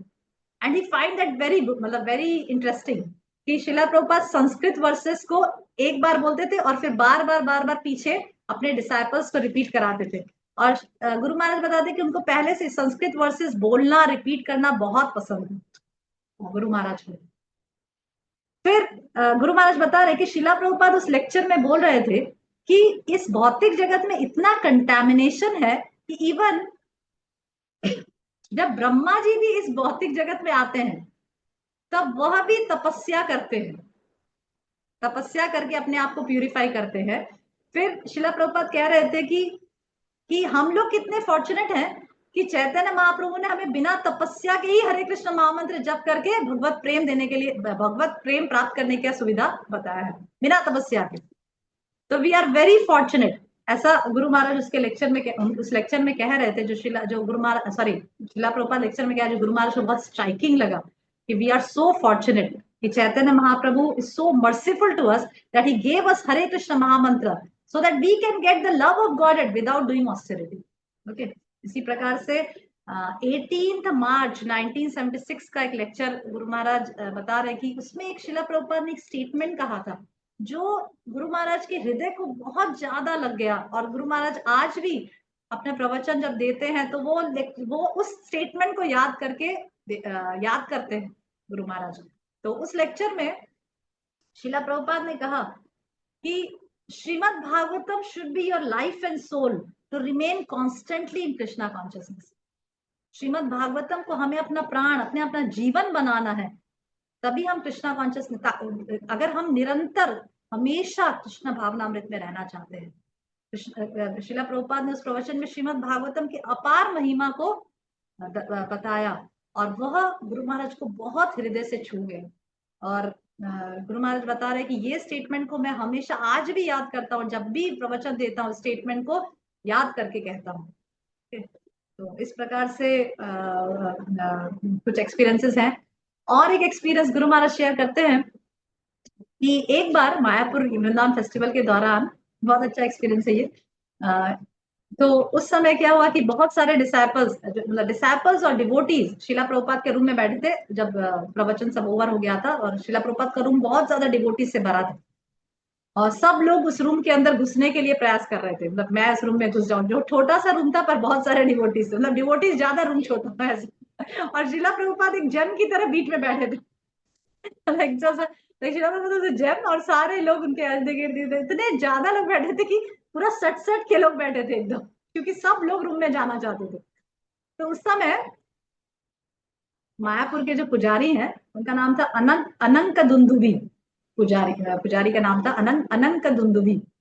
तो वो पुजारी गेट पे खड़े हो गए, महाप्रसाद लेकर, फल का महाप्रसाद, फ्रूट्स का महाप्रसाद लेकर डोर पे खड़े हो गए, क्योंकि उन्होंने देखा कि अंदर जाने की तो जगह ही नहीं है, जगह जाके डिस्ट्रीब्यूट कैसे करें, how I can distribute this fruit prasad. ठीक है, तो वो डोर पे खड़े हो गए। वो वेट करने लगे कि जब शिला प्रभुपाद कहना खत्म करेंगे और जब ये डिवोटीज एक एक करके उठ के बाहर आएंगे तो लाइन में वो एक एक करके प्रसाद देते जाएंगे, ऐसा वो वेट करने लगे। This a very interesting anecdote, I find it very interesting. तो वहां पे अनक दुंदुभी जो प्रभु जी थे वो खड़े रहे and he was just waiting कि when Prabhupada will stop speaking and when the devotees will stand up and they will leave the room। तो कुछ समय हुआ, फिर शिला प्रभुपाद की नजर उनके पास गई, की तरफ गई, अनक दुंदुभी प्रभु के पास तरफ गई और उनसे पूछा कि अरे why are you holding this plate of fruits, just distribute them. तो अनक दुंदुभी प्रभु कहे कि Prabhu, Srila Prabhupada, I wanted to do this only, पर I was just waiting for them to leave. मैं चाहता हूँ कि मैं यही करना चाहता था, पर मैं सोचा कि जब ये उठ के लीव करेंगे तो मैं डिस्ट्रीब्यूट करूंगा। तो शिला Prabhupada spontaneously laughingly said that they are never going to leave। मतलब गुरु महाराज एक्सपीरियंस शेयर करके शिला प्रभुपाद इतने स्पॉन्टेनियसली, इतने हंस के ये चीज कहे कि दे विल नेवर लीव, वो मुझे कभी नहीं छोड़ के जाएंगे। And this was such a heart touching incident. Guru Maharaj कहते कि आई फील लाइक शिला प्रभुपाद कितना प्रेम से, कितना अपनापन से कहे कि ये मुझे कभी छोड़ के नहीं जाएंगे, राइट। तो उसके बाद फिर everybody started laughing and then when everybody stood up and then Anakadunduvi Prabhu then distributed the prasad. So this is some of the incidences. And then Guru Maharaj got Brahman Diksha on 4th April 1976। Guru Maharaj की ब्राह्मण दीक्षा हुई, ये बहुत interesting incident है। ये वाला भी incident बहुत इंटरेस्टिंग है। गुरु महाराज की ब्राह्मण दीक्षा के दौरान क्या हुआ एग्जैक्टली, ध्यान से सुनिएगा। अब मैं अपना मोबाइल चार्जिंग में लगा, जस्ट अ सेकेंड।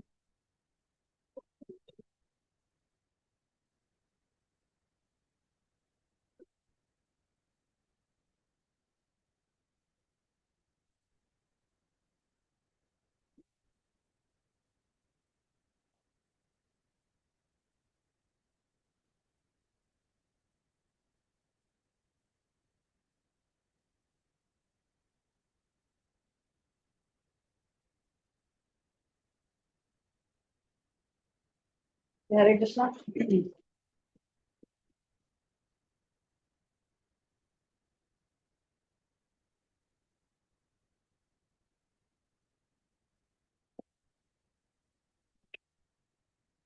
ये बहुत इंटरेस्टिंग इंसिडेंट है कि किस प्रकार से उनकी ब्राह्मण दीक्षा हुई महाराज की, जो महाराज बहुत अच्छे से हमें बता रहे हैं, ये इंसिडेंट बहुत डिटेल में बता रहे हैं महाराज माय मेमोरीज में।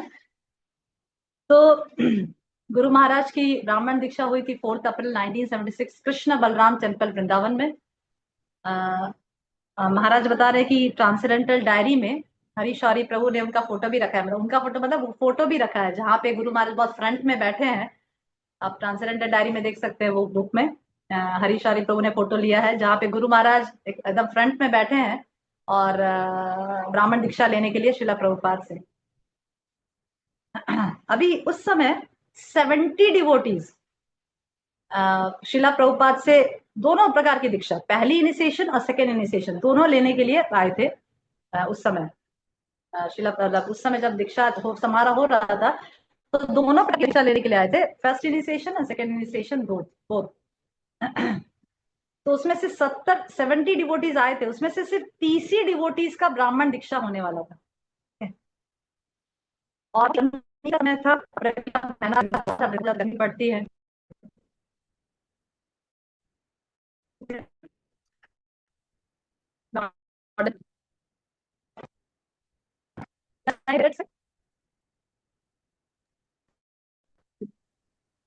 माता जी आवाज कट रही है आपकी।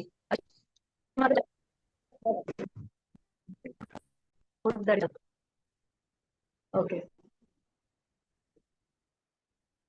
कृष्ण कृष्ण कृष्ण हरे राम राम हरे। हाँ मैं ऑडिबल, अभी सुनाई दे रहा है?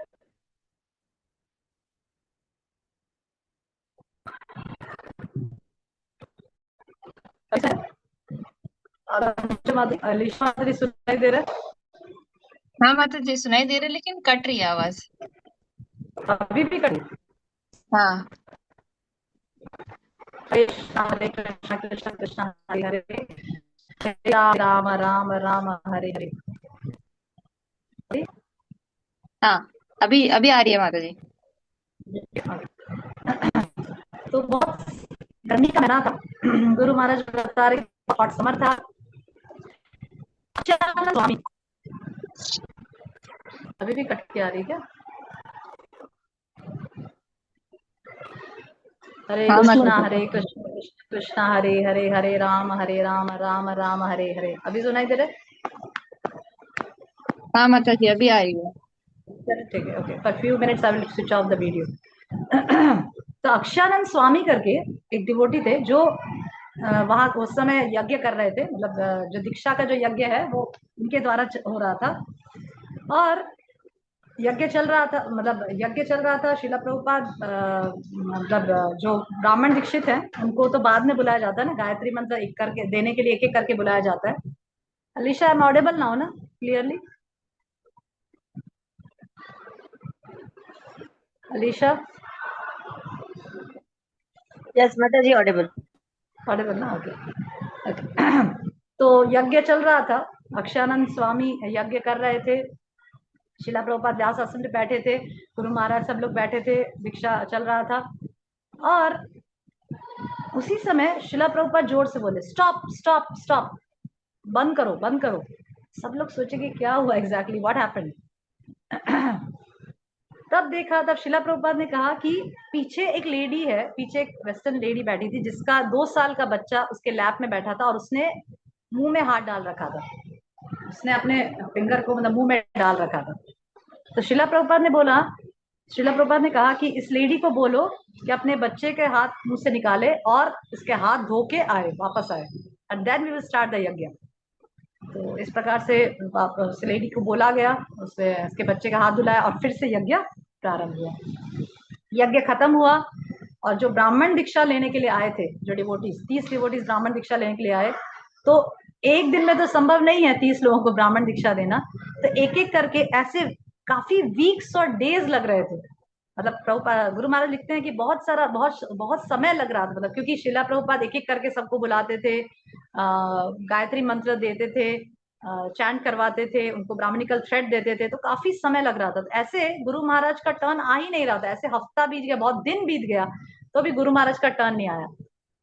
फिर गुरु महाराज खड़े थे, लाइन में खड़े थे। ऐसा होता था मतलब कि लोग लाइन में खड़े होते थे शिला प्रभुपाद के रूम के सामने, और जब तक मतलब शिला प्रभुपाद देते थे तब तक, उसके बाद जो बाकी बचे वो अगले दिन। This was the system. तो गुरु महाराज लाइन में खड़े थे। तो जैसे ही उनके पहले, जो गुरु महाराज के पहले जो डिवोटी खड़े थे, उनका नंबर आया, और जैसे ही उनका नंबर गए, वो अंदर गए मंत्र लेने के लिए, गायत्री मंत्र लेने के लिए अंदर गए, वैसे ही वहां के जो प्रेसिडेंट है, वहां के जो मैनेजमेंट हेड है, वो पुष्ट कृष्ण स्वामी, वो बाहर आए और बोले इट्स ओवर नाउ, अब आप टुमारो, यू कम टुमारो। तो गुरु महाराज इतना डिसअपॉइंट हो गए कि जब मेरा नंबर आने ही वाला था, and now I have said no, भाई कल तुम कल आना। तो फिर गुरु महाराज ने पुष्ट कृष्ण स्वामी से कहा कि प्लीज मुझे एक मौका दे दो, मुझे प्लीज पूछो, मतलब अंदर पूछो कि हो सकता है कि आज। तो फिर वापस बाहर आए और पुष्ट कृष्ण स्वामी बोला ओके गो इनसाइड। जैसे ही महाराज को पता चला, गुरु महाराज को पता चला कि मेरा टर्न आ गया, गुरु Maharaj was feeling very nervous, क्योंकि अब पहली बार शिला प्रभुपाद के साथ अकेले रूम में बैठना है। इस समय तो इतने सारे लोग रूम में बैठे थे, भीड़ था और समथिंग और अदर, पर यहाँ पे अभी शिला प्रभुपाद के रूम में अकेले जाना है, अकेले बैठना है, अकेले इंटरेक्शन करनी है। क्यों? क्योंकि मंत्र लेना है। Nobody is allowed to sit inside the room. जब गुरु मंत्र देते हैं, गायत्री मंत्र देते हैं, तो दूसरा कोई बैठ नहीं सकता, only that person will sit inside.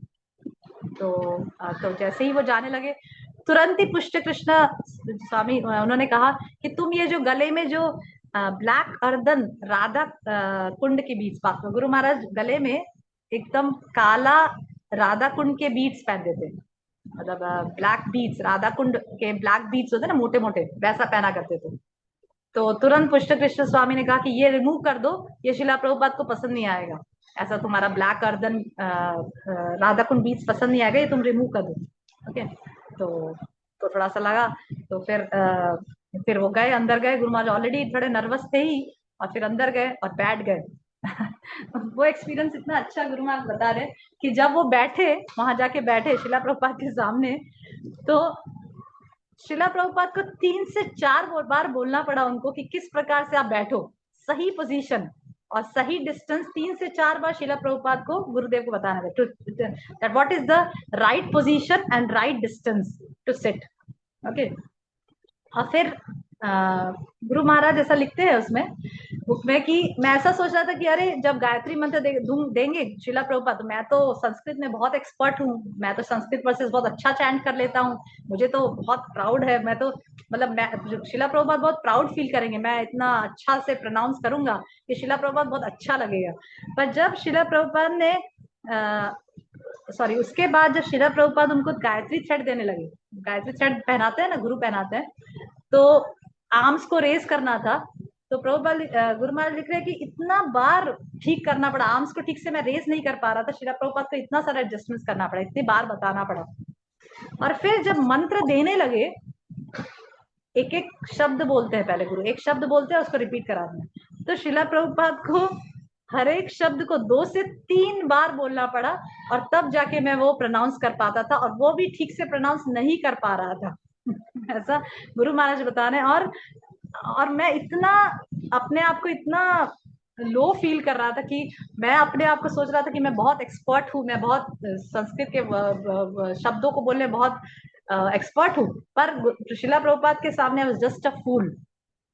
Okay, और उसके बाद शिला प्रभुपाद ने मुझे गायत्री मंत्र दिया, केन प्रकार गायत्री मंत्र दे दिया, मैं जैसा भी प्रोनाउंस कर रहा था। और फिर शिला प्रभुपाद ने कहा यू चैंट दिस मंत्र मॉर्निंग, नून एंड इवनिंग, ऐसा शिला प्रभुपाद ने कहा। अभी जब गुरु महाराज ने ये सुना, तो गुरु महाराज के मन में आया कि कौन से समय जप करना चाहिए, कौन से समय, ठीक है। तो गुरु महाराज ने शिला प्रभुपाद से पूछा कि Srila Prabhupada at what time I should chant the Gayatri मंत्र। तो शिला प्रभुपाद ने कहा मॉर्निंग, नून एंड इवनिंग। तो उसके बाद गुरु महाराज वाज स्टिल कंफ्यूज्ड। तो गुरु महाराज सोचे शिला प्रभुपाद शायद मेरा क्वेश्चन समझ नहीं पाए कि मैं क्या पूछना चाहता हूँ, मैं समय पूछ रहा हूँ, समय। तो फिर शिला प्रभुपाद, गुरु महाराज ने फिर से शिला प्रभुपाद से पूछा एट व्हाट टाइम प्रभुपाद। फिर शिला प्रभुपाद ने बोला मॉर्निंग, नून एंड इवनिंग। उसके बाद गुरु महाराज लिख रहे हैं कि I was feeling so foolish. मैं अपने आप को एक मूर्ख व्यक्ति की तरह फील कर रहा था कि मैं कितना मूर्ख हूँ। जब शिला प्रभुपाद ने बोल दिया, 3 बार शिला प्रभुपाद ने बोला मॉर्निंग, नून एंड इवनिंग, उसके बावजूद भी मैं शिला प्रभुपाद से बार बार पूछ रहा हूँ at what time Shila Prabhupada, at what time Shila Prabhupada. So that was a interesting incident that happened with Guru Maharaj when he went to get the Gayatri mantra from Srila Prabhupada. उसके बाद शिला गुरु महाराज लिख रहे हैं कि 1977 अगस्त में वो त्रिविक्रम स्वामी के साथ इंडिया आए वहां रहने के लिए, और उस समय उनको छोटा दर्शन, थोड़ा स्लाइट दर्शन हुआ था शिला प्रभुपाद का। और फिर अक्टूबर में वो जब प्रीचिंग कैंप में थे, बुक डिस्ट्रीब्यूशन में थे, तब एकदम से उनके जो बुक डिस्ट्रीब्यूशन के जो हेड हैं, उन्होंने एकदम से कहा कि okay will go and meet Srila Prabhupada. ये अक्टूबर की बात है, अक्टूबर 1977। नवंबर 1977 में शिला प्रभुपाद इस धरातल को छोड़ के चले गए थे, और अक्टूबर 1977 में गुरु महाराज का लास्ट दर्शन हुआ शिला प्रभुपाद का। और जब गुरु महाराज लिख रहे कि जब वो दर्शन करने के लिए गए शिला प्रभुपाद के पास, तो शिला प्रभुपाद का शरीर इतना थिन हो गया था, ही वाज सो वीक, और वहां सभी डिवोटीज जप कर रहे थे, और सब वाज प्रेइंग। और जब गुरु महाराज लास्ट दर्शन किए, तो गुरु महाराज लिख रहे कि मुझे बिल्कुल भी आइडिया नहीं था कि ये मेरा लास्ट दर्शन। गुरु महाराज सोचे कि शिला प्रभुपाद की तबीयत खराब है, शिला प्रभुपाद की लीला चल रही है, शिला प्रभुपाद अपने डिसाइपल से को प्यूरिफाई करना चाहते हैं, इसलिए उनसे सेवा करवा रहे हैं, और शिला प्रभुपाद अच्छे हो जाएंगे। It's just a Leela that is going on. और गुरु महाराज लिख रहे कि मुझे बिल्कुल भी दिमाग में ऐसा नहीं था कि Srila Prabhupada will leave us. शिला प्रभुपाद इस धरातल को छोड़ के जाने वाले हैं और हमें छोड़ के चले जाएंगे, ऐसा गुरु महाराज के दिमाग में बिल्कुल भी नहीं आया था। और उसी महीना, दूसरे महीने में, नवंबर 1977 को शिला प्रभुपाद इस धरातल को छोड़कर चले गए। तो दैट वाज द थिंग। कुछ इंसिडेंसेस जो गुरु महाराज हमारे साथ शेयर करते हैं। और गुरु महाराज हमेशा कहते हैं कि मैं शिला प्रभुपाद को एक दिन भी ऐसा फील नहीं किया कि शिला प्रभुपाद का संग मुझे नहीं मिला या मुझे नहीं मिल पा रहा है। उनकी वाणी के द्वारा, उनकी पुस्तकों के द्वारा, उनके इंस्ट्रक्शंस के द्वारा शिला प्रभुपाद मेरे साथ हमेशा हैं, ऐसा गुरु महाराज बार बार अपने लेक्चर्स में कहते हैं। ओके, तो इस प्रकार से आज गुरु महाराज अनेक भाषाओं में 3 भाषाओं में प्रचार कर रहे हैं, इंग्लिश, बंगाली और हिंदी, तीनों भाषाओं में शिला गुरु महाराज प्रचार करते हैं। और जो शिला प्रभुपाद के जैसे जो शब्द है, जो इंस्ट्रक्शंस है, जो शिक्षाएं हैं, उसको एज इट इज वो अपने डिसाइपल्स को कहते हैं, बिना किसी तोड़ मरोड़ के या बिना किसी एडिशन के। Guru Maharaj straightforward as it is, भले ही डिसाइपल को अच्छा लगे बुरा लगे, उनके डिसाइपल्स बने ना बने, उनसे लोग अट्रैक्ट हो ना हो, गुरु महाराज इज लीस्ट बॉदर्ड। स्त्रियां मुझे पसंद करेगी नहीं करेगी, अगर मैं उनको कहूंगा कि तुम साड़ी पहनो, तुम पार्टिंग ऑफ द हेयर करो, तुम चोटी बनाओ, ये सब कहूंगा, तो स्त्रियों को पसंद आएगा कि नहीं आएगा, he doesn't bother, he just speak as said by Srila Prabhupada। जैसे गुरु महाराज ने अनेकों हमारे कल्याण के लिए, being a disciple, हमारे कल्याण के लिए अनेकों पुस्तकें लिखी, ताकि हम शिला प्रभुपाद के शिक्षकों को और अच्छी तरह से समझ पाए। ओके, इस प्रकार से गुरु महाराज ने beginner's guide to Krishna consciousness, a glimpse to traditional Indian life, message to the youth of India, फिर ब्रह्मचर्य इन कृष्णा कॉन्शियसनेस, चैतन्य महाप्रभु पुस्तक, रामायण, फिर जय शिला Prabhupada, memories of Srila Prabhupada, message to the youth of India, Bhakti Siddhanta वैभव, जो गुरु महाराज की 25 साल के रिसर्च पे बेस्ड है। गुरु महाराज खुद बोले हैं कि मुझे 24 years of research, after that I published this book, भक्ति सिद्धांत वैभव। Okay, फिर then the latest the book of Guru Maharaj, the Mood and Mission of Srila Prabhupada, जो एक दूसरा एक बहुत क्या बोलते हैं, हमारे लिए एक बहुत ट्रेजर है गुरु महाराज के से, जो mood and mission of Srila Prabhupada. तो ये सभी पुस्तकें वुमेन, और दूसरा लेडीज के लिए स्पेशल पुस्तक वुमेन मास्टर्स और मदर्स, जो हमारे लिए एक्चुअली लॉ बुक है। एक लॉ बुक है कि कभी भी हमें कोई कंफ्यूजन हो तो हमें वुमेन मास्टर्स और मदर्स खोल के पढ़ लेना चाहिए कि क्या सही है और क्या गलत है। आई पर्सनली डू दिस, जब मुझे कुछ ऐसा होता है कि भाई एक पॉइंट नहीं समझ में आ रहा है कि लेडीज को क्या करना चाहिए क्या नहीं करना चाहिए, I just open this book and just read what Shila Prabhupada said, because उसमें गुरु महाराज ने स्पेशली लेडीज को फोकस करके लिखा है। हम सभी माताएं हैं और हम सभी शिला प्रभुपाद के मार्गदर्शन में चलना चाहते हैं।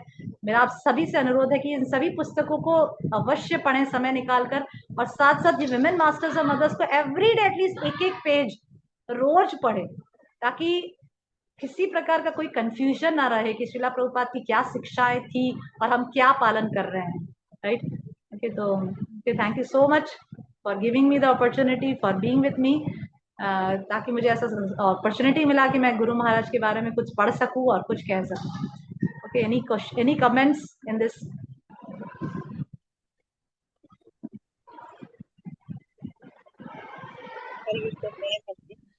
Yes yes yes. माता जी, आपने कहा ना कि गुरु महाराज कभी बॉदर नहीं करते कि मैं स्त्रियों को साड़ी पहनने के लिए बोलूं या कुछ भी, तो उन्होंने कभी बॉदर नहीं किया। लेकिन माता जी, यहाँ पर जो सत्संग होता है उसमें हम लोग बोलते हैं तो भी स्त्रियों को इतना बुरा लग जाता है, माता जी आना छोड़ देते हैं। सी इसके लिए क्या करना चाहिए माता जी? सी प्रचार का एक तरीका होता है। मतलब प्रचार, जैसे प्रचार का भी एक समय होता है, इंस्ट्रक्शंस का भी एक समय होता है। जैसे कोई व्यक्ति एकदम नया है, सबसे इंपॉर्टेंट क्या है कलयुग में? सबसे इंपॉर्टेंट है हरे कृष्ण महामंत्र का जप। ठीक है, कलेर दोषो निधे राजन अस्ति एक महान गुना कीर्तनादेव कृष्ण से मुक्त संग परम रजी। इस कलयुग में हरे कृष्ण महामंत्र का जप ही एकमात्र साधन है जो हमें भगवत प्रेम प्राप्त करने के लिए पर्याप्त है। राइट, अभी दूसरी सब जो चीजें हैं, जैसे हमारा हेयर स्टाइल, हमारा रहने का तरीका, हमारा जसब का तरीका, हमारे खाने का तरीका, सब जितनी भी जो तरीके हैं वो सब हमें वही हरे कृष्ण महामंत्र को हम अच्छी तरह से जप सके, अच्छी चेतना में जप सके, हमें मदद करे।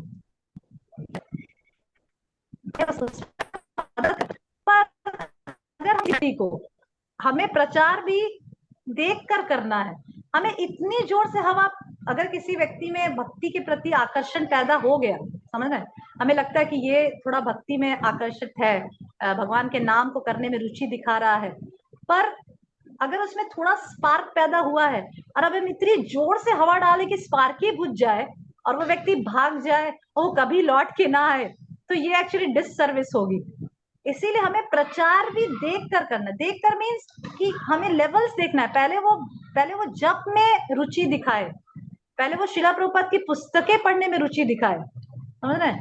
तो पहले वो जप करे, प्रभुपाद पुस्तक पढ़े, मंदिर आए, प्रसाद ग्रहण करे, और फिर अगर आपको लगता है कि हाँ ये इसको ये कहने से ये एक्सेप्ट करेगा, और समय स्थिति अनुसार देखकर हमें उसे गाइडेंस देना है, समझ रहे हैं? ऐसा नहीं, हमें इस प्रकार से गाइडेंस नहीं देना कि वो भक्ति से बिल्कुल मुंह मोड़ दे, भक्तों से वो नफरत करने लग जाए और शिला प्रभुपाद का कभी नाम भी ना ले, शिला प्रभुपाद की पुस्तक कभी पढ़े ना। ऐसे प्रचार नहीं करना है, समझ रहे हैं? प्रचार करने का भी अपना एक तरीका होता है कि भाई वो व्यक्ति कितना ऑब्जर्व कर सकता है। अगर ग्लास में ऑलरेडी पानी भरा है, उसके अंदर पानी डालेंगे तो बिल्कुल ही पानी बाहर आ जाएगा। राइट, तो वो व्यक्ति कितना ऑब्जर्व कर सकता है, कितने हमारे इस फिलोसफी को ग्रहण कर सकता है, उतना। पहले कोई भी माता जी आते ही बोलेंगे आप कल से साड़ी पहन के आइए, तो शायद वो माता जी कभी दिखे ही ना वापस। राइट, तो इस प्रकार से प्रचार ना करें कि व्यक्ति भक्ति को बिल्कुल नफरत करे या छोड़ के भाग जाए। सबसे इंपॉर्टेंट हमारा जो प्रचार में जो मिशन है कि व्यक्ति जप करे, भगवान के नाम को जप करने में रुचि उसका डेवलप हो। शिला प्रभुपाद जब वेस्ट में गए, शिला प्रभुपाद टॉम्किन स्क्वायर पार्क में बैठकर सिर्फ एक छोटा सा ढोलक लेकर हरे कृष्ण महामंत्र शुरू कर दिए, और by getting attracted by this महामंत्र, हिप्पीज लोग भी डिवोटीज, सन्यासीज और प्योर डिवोटीज सब बन गए, समझ रहे हैं? तो महामंत्र से पहले आकर्षण डेवलप करें। हाँ, कोई व्यक्ति अगर लगता है कि कोई व्यक्ति ट्रेडिशनल बैकग्राउंड से है और हमारे जैसे मेरा परिवार बहुत ट्रेडिशनल था, तो मुझे गुरु महाराज के सब इंस्ट्रक्शंस, साड़ी पहनो, ये बाल ऐसे करो, तो I was very attracted to all these instructions and was very comfortable accepting all these instructions, right. पर कई माताजी जो बहुत वेस्टर्न, जो बहुत इंडिया में भी आजकल तो वेस्टर्न इन्फ्लुएंस इतना ज्यादा हो गया है कि वेस्ट है कि इंडिया है, कुछ डिफरेंस ही समझ में नहीं। आप बॉम्बे चले जाइए, आपको लगे आप वेस्टर्न कंट्रीज में ही खड़े हैं, ओके। तो इसीलिए, पर फिर भी चैतन्य महाप्रभु कहे हैं कि ग्राम ग्राम मेरा प्रचार होना चाहिए, जगह जगह सब जगह मेरा प्रचार होना चाहिए। तो हमारा उद्देश्य है कि लोग भक्ति से आकर्षित हों, और प्रचार भी हमें उस प्रकार से ही करना चाहिए, और ऐसे इतना ज्यादा उनको लोड नहीं दे देना चाहिए कि वो भक्ति छोड़ जाए, राइट। यस तृप्ति माधुरी, ओके। यस माता जी, धन्यवाद। और सुनिए, दूसरा मैं क्या कहना चाहती, हमें ऐसा लगता है यार ये 10 साल से कर रहा है फिर भी उसमें कोई परिवर्तन नहीं आया। 10 साल से तो हरे कृष्ण जप कर रहा है, फिर भी इसमें कोई चेंज नहीं आया, इसके लाइफस्टाइल में कोई चेंज नहीं आया, इसके ये अभी भी बाहर का खा रहा है, अभी भी लहसुन प्याज नहीं छोड़ रहा है, अभी भी चाय पी रहा है, क्या है। सी, भक्ति is a very gradual process. भक्ति कौन कोई व्यक्ति 6 महीना में दीक्षा लेकर, ब्राह्मण दीक्षा लेकर बहुत फास्ट प्रगति करता है भक्ति में, कोई व्यक्ति बहुत स्लो प्रगति करता है। क्यों? बिकॉज पिछले जन्म के संस्कार लेकर ऑलरेडी आया हुआ है, समझ रहे हैं। क्योंकि भक्ति, हमें ऐसा लग रहा है कि इस जन्म में उसने भक्ति प्रारंभ की, पर एक्चुअली ऐसा नहीं है। हमारा जो जीवन है वो भक्ति का जो जीवन है वो कंटिन्यूअस प्रोसेस है। अगर हम इस जन्म में 20% भक्ति करेंगे तो अगले जन्म में हमारा 21% से शुरू होने वाला है, समझ रहे हैं। तो कोई व्यक्ति ऐसा हो सकता है जो जल्दी 4 साल या 5 साल या 10 साल में दीक्षा ले, 6 महीना में दीक्षा ले ले, और कोई व्यक्ति ऐसा भी जो 10 साल में भी दीक्षा न ले पाए, समझ रहे हैं। तो उसको ऐसा नहीं सोचना चाहिए अरे 10 साल से आ रहा है, यहाँ आता है, सत्संग करता है, दीक्षा नहीं ले पा रहा, क्या है। We don't think like this. क्योंकि भक्ति, हर व्यक्ति अलग अलग संस्कार लेकर पिछले जन्म में आया है। कोई व्यक्ति भक्ति को जल्दी अपना रहा है, कोई व्यक्ति को समय लग रहा है, पर हमें सोचना है कि उसने स्टार्ट तो कर दिया ना। he has started on this path। उसने भक्ति आरंभ कर दी है, ठीक है। अभी भक्ति आरंभ करने के बाद कोई ट्रेन, क्या बोलते हैं, कौन सी गुड्स ट्रेन, वो मालगुड़ी ट्रेन क्या बोलते हैं उसको, जो क्या बोलते हैं धीरे धीरे चलने वाली ट्रेन, और कोई राजधानी है, कोई उसकी से जाएगी। तो पर हमारा प्रयास यही हो कि जो जितना लेवल से भक्ति कर रहा है उसे इतना प्रेरणा दें कि वो भक्ति छोड़े ना, भक्ति में आगे बढ़े।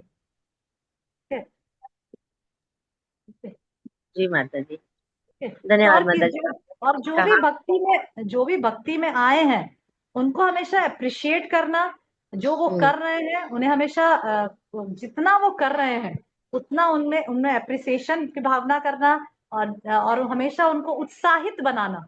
ये हमारा प्रचारकों का काम है कि हम उससे और उत्साहित बनाए, समझ ना। ये आपके नोट्स हैं? हाँ, ये देखो, amazing. Look, sorry Yes. about that, Mataji. Hari Gol, so sorry. Yes. Okay, yes Madhuri, yes तृप्ति माधुरी, ठीक है। यस माता जी, धन्यवाद। मैं कंफ्यूज थी माता जी, पर आपने मुझे बताया, अब इस हिसाब से एक्चुअली माता जी वैसे मैं हार्श उसमें नहीं उन लोगों को बोलते हैं हम लोग, पर माता जी ऐसा बोलते हैं कि आप वैष्णव मैं ऐसा में नहीं बोले कि आइए। मैं ऐसा नहीं बोले कि आप हार्श में बोलते हैं, हार्श यस शब्दों यस में। मैं माता जी, समझ गई। हाँ just a principle, it's just a principle I am हाँ टॉकिंग अबाउट। हाँ माता जी, हाँ। पर मतलब हम बहुत टाइम से आ रहे हैं, तो ऐसा बोलते हैं कि वैष्णव ड्रेस अब आप स्वीकार करिए, तो छोड़ देते हैं आना ही। पर आपने बोला इस हिसाब से, ठीक है, अभी थोड़ा और उनका समय देंगे उनको, ड्रेस ज्यादा व्यक्ति फोकस जल्दी ना से, करें। हाँ ड्रेस पे ज्यादा फोकस है कि व्यक्ति माला निरंतर करे, प्रभुपाद की पुस्तक पढ़े, कुछ सेवा में उसको लगाए, समझ रहे हैं। यस। और फिर कभी ऐसा हंसते हंसते कह सकते कि अगर आप ये सेवा वैष्णव ड्रेस पहन के करती तो ज्यादा भगवान खुश होते, ऐसे करके बोलिए। मतलब उसी चीज को इनडायरेक्टली बोल सकते हैं कि अगर आप ये सेवा जो कर रही है वो वैष्णव ड्रेस में पहन के करती तो भगवान आपसे ज्यादा अधिक प्रसन्न होते, समझ रहे हैं। तो इस प्रकार से प्रचार करें, कुछ पर डायरेक्टली स्ट्रेट फॉरवर्ड व्यक्ति को बुरा लगे ऐसा ना करें, कुछ हंसते हंसते बातों को कह दे, और फिर लगे कि वो व्यक्ति इस बात से कंफर्टेबल नहीं है तो कोई बात नहीं, मेन हमारा है जप करना, हमारा है प्रभुपाद पुस्तक पढ़ना, नियमों का पालन करना, समझ रहे? तो इस प्रकार से ज्यादा फोकस करना। धीरे धीरे वो व्यक्ति जब सीरियस होगा माता जी, वो डेफिनेटली वो साड़ी पहन के आएगा, आप चिंता ना करें। वो जब सीरियस होगा, जब उसका समय आएगा, तो डेफिनेटली वो साड़ी पहन के आएगा सेवा करने। Okay, yes yes, Radha Gokulan माता जी, आप कुछ कहना चाहते? You want to say something? माता जी, सॉरी फॉर द डिस्टर्बेंस। माता जी, दो महाराज के पास टाइम्स में काफी टाइम से ढूंढने की कोशिश कर रही हूँ कहाँ पे पढ़े हैं। एक तो महाराज जब दिल्ली में लाजपत नगर में थे तो उनको एब्सेस हुआ था थाई में शायद, और महाराज ने एक्सप्लेन किया था कि वो तकलीफ जब वो सरकारी अस्पताल से वो एब्सेस ड्रेन करा के चल के वापस आ रहे थे, तो उन्होंने मतलब बहुत तकलीफ का सामना किया था, वो समय उनके लिए बहुत मुश्किल था। वो मैं फिर से पढ़ना चाह रही थी एक तो, बट वो मुझे समझ नहीं आ रहा मैंने कहाँ पढ़ा है। अच्छा, आपने कहीं तो, पढ़ा है ये चीज? तो कहीं तो आपने पढ़ा माइंड है। महाराज की बहुत कम ही ऐसे इंसिडेंसेस इसमें। इसमें क्या है कि महाराज को जब भी पूछा जाता है, मैंने महाराज का सुना है कि जब महाराज को कई डिसाइबल्स पूछे कि महाराज प्लीज आप अपने पर्सनल लाइफ के बारे में बताइए बताइए, तो महाराज बोलते हैं कि मेरे बारे में जान के क्या करोगे, मेरे पर्सनल लाइफ के बारे में जान के क्या करोगे? इतने सारे, मतलब महाराज अपने शब्दों में कहते हैं कि इतने सारे डॉग घूम रहे हैं, मैं भी उन्हीं में से एक डॉग था। ऐसा Guru Maharaj as a humble person कहते हैं। इसलिए महाराज के प्राच्यम में भी आगे था। के ज्यादा।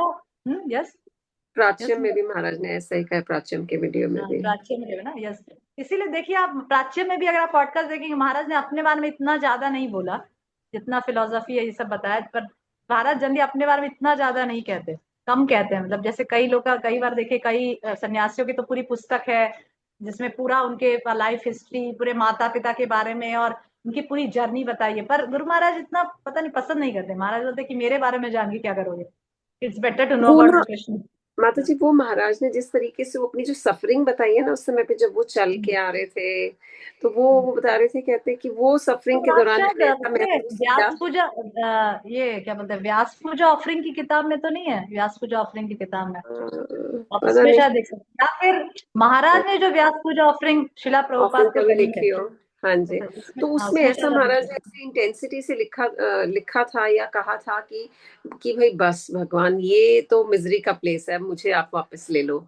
इस तरीके से महाराज प्रे करते आ रहे थे, ऐसा मुझे ध्यान है, बट कोई नहीं, मिल जाए। माई मेमोरीज ऑफ शिला प्रभुपाद जो पुस्तक है, वो मैं आपको पूरा पढ़ के नहीं बताई हूँ, मैं आपको सिर्फ एक सेक्शन ही पढ़ के बताई हूँ। मे बी उसके अंदर वो क्या वो होगा उसमें इसमें। हो। अब वैसे हाँ भी माता जी, अब हमारे पास कुछ कॉपीज डिस्ट्रीब्यूट होने के लिए रखी थी, वो मेरी हर डॉटर ने अलग अलग ले ली है, कह रही है अब हम डिस्ट्रीब्यूट नहीं करेंगे, लास्ट कॉपी है, माता जी ने बताया है। Yes, it's not available now माता जी। अभी ये यस। मैं तो एक्चुअली दूसरी जगह आई हुई हूँ, वृंदावन में हमारे सारे बुक्स पढ़े, मैं तो कुछ ही बुक्स लेकर यहाँ आई हूँ अभी गुजरात में। तो मेरे बेटे ने बोला, मैं सुबह बोला उसको कि मैं आज ऐसा बोलना चाहती हूँ, तो भगवान के असीम कृपा से मेरे बेटे ने वेदाबेस से खोल के मुझे दिया कि मम्मा आप इसमें से पढ़ के बोलो। तो मुझे बहुत आसान हो गया कि माई मेमोरीज और शिला प्रभु, मेरे पास पुस्तक है, मेरे पास गुरु महाराज की सारी पुस्तक है। मेरे प्रभु जी जैसे ही पुस्तक आती है, जैसे ही मार्केट में पब्लिश, तुरंत फर्स्ट ऑर्डर करते हैं वो। तो इसीलिए भगवान की वजह से सारी पुस्तक मेरे पास है, पर यहाँ पे मैं लेकर नहीं आई थी माई मेमोरीज। तो इसीलिए बेटर है कि हम सारी गुरु महाराज की पुस्तकें पहले ही खरीद लिया करें, क्योंकि कब आउट ऑफ स्टॉक वगैरह हो जाए पता नहीं है। तो इसीलिए माई मेमोरीज तो अब नहीं अवेलेबल है। गुरु महाराज खुद प्राच्यम वाले पॉडकास्ट में भी बोले हैं कि now it's out of stock. माता जी, पर ये मैं गुरु गीता महाराज की ये सबसे पहली पुस्तक पढ़ी थी, सब फर्स्ट पुस्तक which I got, and it was very nice. Mata ji 2012 के व्यास पूजा कैंप में। एक और चीज माता जी मैं पूछना चाह रही थी, अभी दिमाग से निकल गया। माता जी आप कोई और क्वेश्चन ले लीजिए, मेरा ब्रेन से निकल जाते, बट इट वाज इम्पोर्टेंट। आप किसी और का क्वेश्चन ले लीजिए इतनी देर में। Hare Krishna. Yes, Alisha Madhuri, Alisha Madhuri, yes. Yes, Hare Krishna Mata ji. Thank you for the Hare lovely class. बहुत ही आपने इतना अच्छी तरीके से आपने उनका पूरा बायोग्राफी बताया कि, और इनिशियली जो आप कह रहे थे ना कि वो बहुत ट्राई कर रहे थे शिला प्रभुपाद जी को मिलने के लिए, Swami Bhakti Vikas ji, and he was not able to meet for a certain times. तो वो सुन के तो ऐसे ही लग रहा था जैसे कि वो गोपियों का विरह मुझे याद आ गया, कि वो जो कृष्णा वाली बुक में, जो मैंने अभी रिसेंटली, अभी लास्ट वीक ही मैंने पढ़ा था, चैप्टर 31, तो मुझे एक्चुअल में I could go inside that entire phase of Guru Maharaj with that gopis and Krishna वाला। तो वेरी ब्यूटीफुली माता जी आपने उसको इतना सुंदर तरीके से एक्सप्लेन किया ना कि मुझे वो कनेक्ट फील हो गया उनसे। और अभी रिसेंटली 3-4 महीने पहले की बात है, one devotee over here Baroda में ही है, उनके घर हम गए थे। तो she is a devotee, Lokanath Swami के उनके उनके गुरु महाराज है। एंड तो उन्होंने हम सबको एक बुक दी थी, that was a beginner's guide on Krishna consciousness by Bhakti Vikas स्वामी। वो बुक इतनी अच्छी थी। मैं ऐसा कहूंगी जैसे जो मेरे जैसे लोग हैं जिन्होंने अभी तक दीक्षा नहीं ली है and who are very curious to know, तो छोटी छोटी जो चीजें होती है जैसे कि आप नैवेद्य में क्या, जैसे शालिनी माता जी का एक हमेशा रहता था कि नैवेद्य में कोई भूल हो जाए, तो मैंने उनको भी बोला कि आप ये बुक पढ़िए, इसमें ये है। और उन्होंने इतनी अच्छी तरीके से, जैसे कि जन्माष्टमी है अभी, जैसे ये नरसिम्हा जयंती गए, तो उस दिन आपको क्या पढ़ना है, यहाँ तक कि आपको तिलक भी कैसे बहुत लगाना है, अच्छा। वो मुझे नहीं आता था। तो इतनी यस यस छोटी सी बुक है, बट इट्स लाइक मतलब it's right it's so important book कि मैं उसको रोज ही ओपन करके मैं कुछ ना कुछ तो उसमें से वापस ही पढ़ती हूँ। तो I am very yes yes glad कि मुझे वो बुक मेरे हाथ में आई, वो किसी डिवोटी के through very he good I, book, but very good. Yes very very nice book. तो yeah, I just wanted to share my experience and thank you really। आपने आज एकदम सुंदर वाली क्लास ली है, मतलब ऐसा आपके मुंह पे ना पूरा वो दिख रहा था माता जी कि you are so happy, you know, saying all these things about your Guru Maharaj, we can make that out from your face, so thank you very much माता जी for sharing everything। See, whatever I am here, Alisha, whatever मतलब whatever भक्ति I am doing, जो नाम मात्र की जो भक्ति मैं करती हूँ और जैसा दिखाई तुमको देती हूँ मैं with sari and this all the traditional looks, it's all because of Guru Maharaj। मैं I'm a completely different person। मतलब I was not so modern, I'm not saying that I was modern and wearing western dresses, पर मेरा जो outlook थी, जो दुनिया को देखने का जो तरीका था और जो सोचने का जो तरीका था, वो बिल्कुल डिफरेंट था, बिल्कुल डिफरेंट। मतलब I want to be chartered accountant, I want to be a girl with a modern perspective to work outside to earn a lot of money. और ठीक है, भक्ति है, ठीक है, कर लिया माला, और मतलब but when I met Guru Maharaj, और I just remember the first meeting with my Guru Maharaj, मतलब I don't know what exactly happened. मतलब I am just a example to be shown कि भाई हृदय में कैसे परिवर्तन आता है जब आप कोई शुद्ध भक्तों से मिलते हो। मतलब इतना आई वाज आई मतलब रियली चेंज। मतलब जब गुरु महाराज ने मुख से कहा कि गर्ल्स को ऐसे करना चाहिए, ऐसे करना चाहिए, तो आई वाज लाइक कि हाँ सही बात है, ऐसे ही करना चाहिए। And my counsellor, actually my counsellor took me there, क्योंकि I was so stubborn girl, मैं बहुत ही स्टबर्न टाइप की। कितने लोग मुझे, मेरी बहन मुझे बोल दे या मेरे काउंसलर मुझे बोल दे, तो मुझे कोई फर्क नहीं पड़ता है, मुझे जो करना है I will do that only.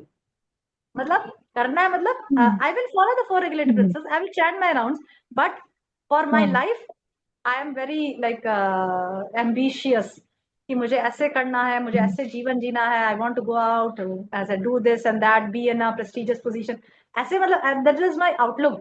But when Gurudev told me कि a woman should do like this, a girl should behave like this, then I said, I was just nodding my head, yes yes yes yes yes, there was no मतलब there was no argument at that time। And after that I just stood up, I just remember that it happened in Baroda only, my diksha happened in Baroda only ना, मैं तो diksha initiation Baroda ना, Baroda में ही मेरा सारा life परिवर्तन हुआ है, पूरा Baroda is my home town. तो वहां पे ही तो गुरु महाराज को पहली बार मिली ना मैं, बड़ौदा टेम्पल में। तो नीचे का टेम्पल था, स्मॉल टेम्पल था, बड़ा टेम्पल नहीं हुआ था उस समय। तो वहां पे मुझे याद है माता जी मुझे लेकर गए थे, और गुरु महाराज का क्लास मैंने अटेंड किया। क्लास के बाद स्पेशली मुझे पकड़ के महाराज के पास लेकर गए, क्योंकि उनको पता था कि बहुत जिद्दी टाइप की लड़की है, सुनने वाली नहीं है। और मुझे, मैं हॉस्टल में, मतलब I was a girl only may be 18-19 years old, very stubborn. पर जब गुरु महाराज के सामने बैठी और सिर्फ यही पूछी कि what is wrong in girls pursuing this ambition और ये बस, फिर then Guru Maharaj started speaking and I was just nodding at yes Maharaj, yes Maharaj, yes Maharaj, with no argument after that. और उसके बाद मेरा 2 से 3 बार महाराज के साथ पर्सनल इंटरेक्शन हुआ, मतलब काउंसलर के साथ। और उसके बाद आई वाज कंप्लीटली डिफरेंट, मतलब completely different means I changed my outlook. I thought of surrendering Mhm. myself now to Gurudev and to the mission of ISKCON. I don't know what exactly happened. मुझे नहीं पता. I cannot share that what exactly.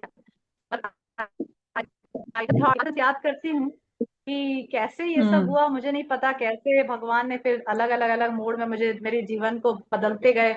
बच्चों के मामले में, husband शादी के मामले में, और सब कुछ चेंज होता गया धीरे धीरे फिर उसके बाद से. तो इसीलिए that's I am so excited. Guru Maharaj is like my life and soul. मतलब जो भी भक्ति में एटलीस्ट जो भी मैं कर पा रही हूँ, या जो भी मैं पढ़ती हूँ, या चैंटिंग कर रही हूँ, या जो भी कुछ हो रहा है, वो सब कुछ गुरु महाराज की वजह से. He is the life and soul of my spiritual life. Okay, yes, yes Mataji. Radha, yes, yes. Okay, yes, Radha Gopalani Thank Madhavi. माता जी मुझे याद आ Thank गया you. क्या पूछना था. माता जी आपने थोड़े दिन पहले अपनी टॉक्स में बोला है कि जब मैं गुरु महाराज से पहले मिली तो शादी के बाद सबसे पहले मिली तो उन्होंने जो मुझे कहा वो मुझे मतलब अपने संयम को रखने में हेल्प करता है. क्या Yes, yes. क्या वो है?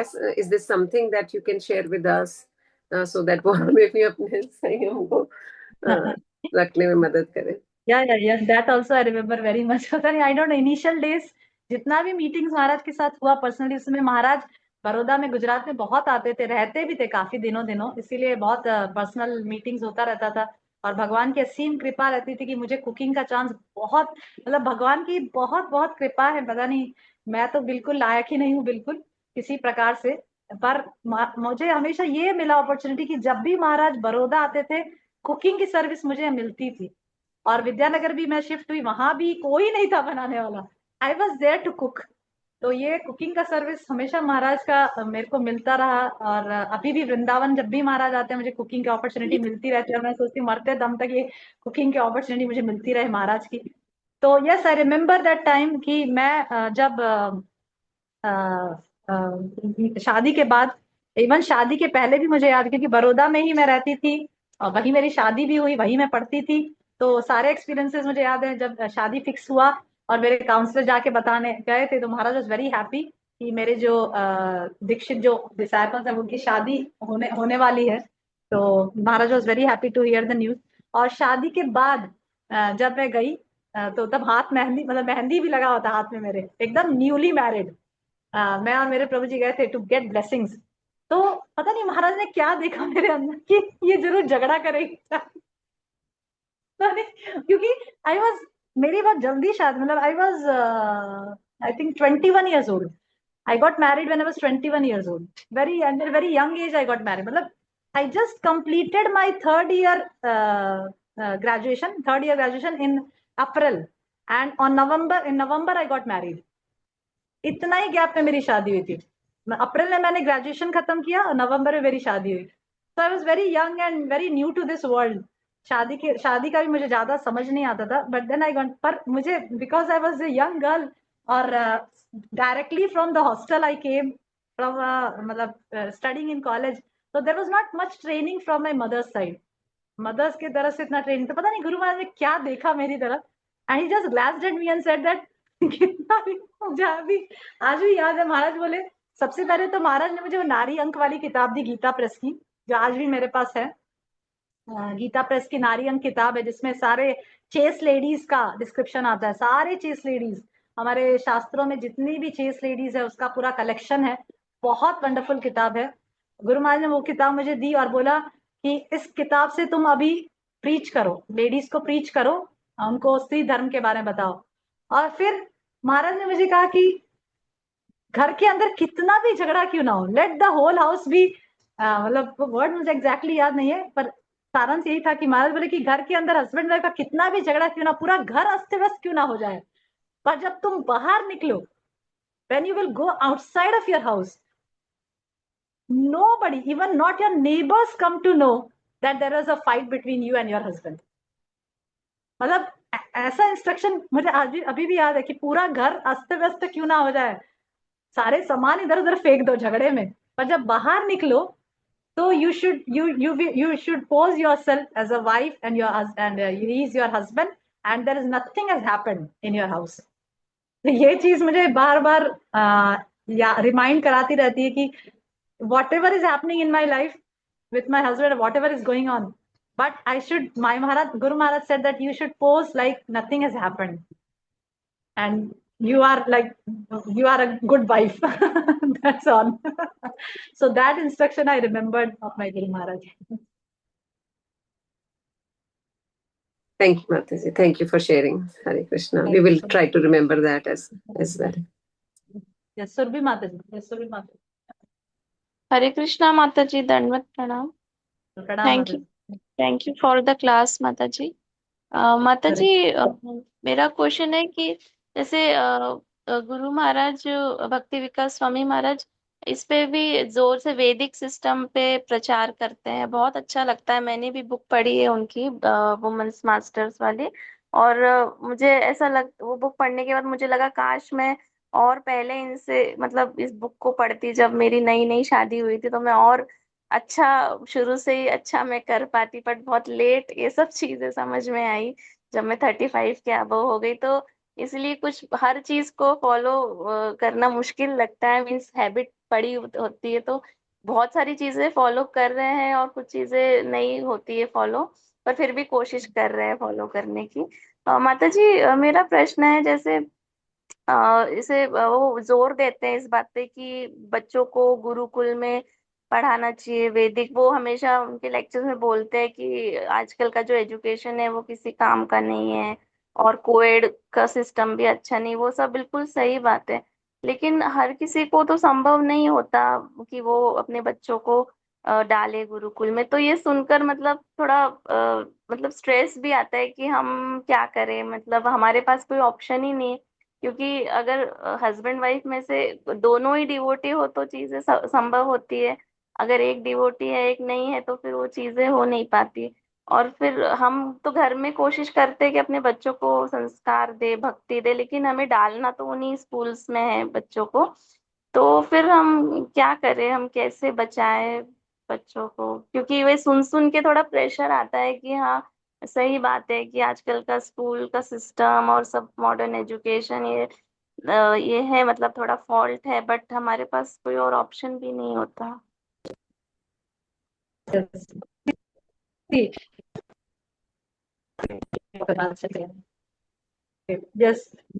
मुझे याद है एक बार गुरु महाराज के पास कोई कपल गए थे, तो उनको भी बच्चा नहीं, कोई कपल नहीं थे, सॉरी वाइफ थी साथ में और उनके काउंसलर थे और दूसरे डिवोटीज थे साथ में। तो उनकी वाइफ ने मतलब वो जो माता जी थी उन्होंने गुरु महाराज से पूछा कि मुझे याद नहीं है, कुछ समस्या थी उनको, भक्ति करने में कुछ समस्या थी कि उनके हस्बैंड डिवोटी नहीं थे, जिसकी वजह से वो बच्चों से ही रिलेटेड, मुझे एग्जैक्टली याद नहीं आ रहा, बच्चों से रिलेटेड ही कुछ प्रॉब्लम, जैसे आपकी प्रॉब्लम है, जैसे आप बोल रहे हैं ना कि बच्चों को डालना चाहते हैं पर हस्बैंड ज्यादा सपोर्टिव नहीं हो तो कैसे करें। तब मुझे याद है गुरु महाराज ने और माता जी को आंसर दिया कि देखो, एज अ गुरु मैं तुम्हें इंस्ट्रक्शन दूंगा, ठीक है, पर ultimately you are dependent on your husband, ठीक है। एक वाइफ जो होती है वो अल्टीमेटली डिपेंडेंट किसके ऊपर है, अपने हस्बैंड के ऊपर, ठीक है। तो गुरु इंस्ट्रक्शन दे रहे हैं, पर गुरु ये भी तो इंस्ट्रक्शन दे रहे हैं कि फॉलो योर हस्बैंड, राइट।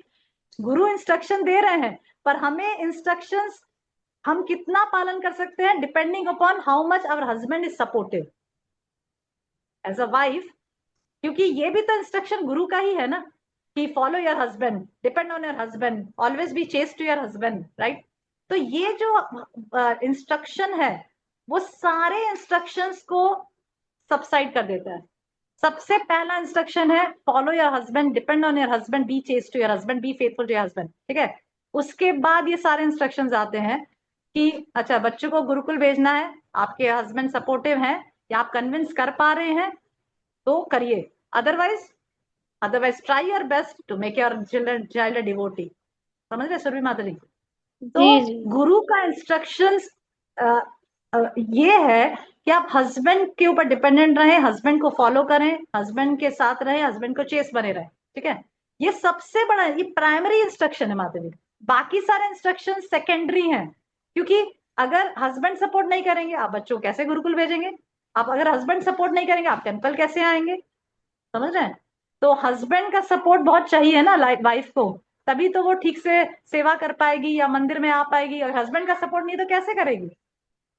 समझ रहे हैं?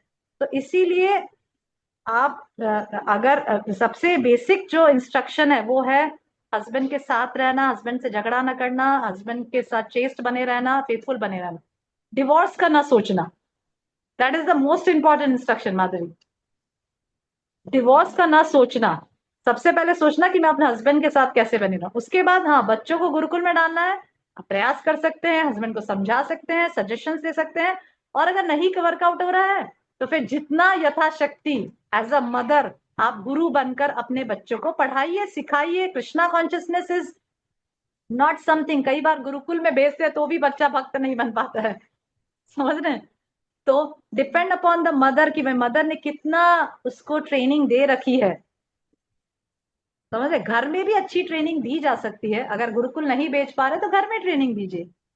घर में उसको आप आइडियल आइडियल सेट करिए, आप खुद as ideal mother, as ideal devotee set करिए, डेफिनेटली बच्चा उस चीज को अपनाएगा।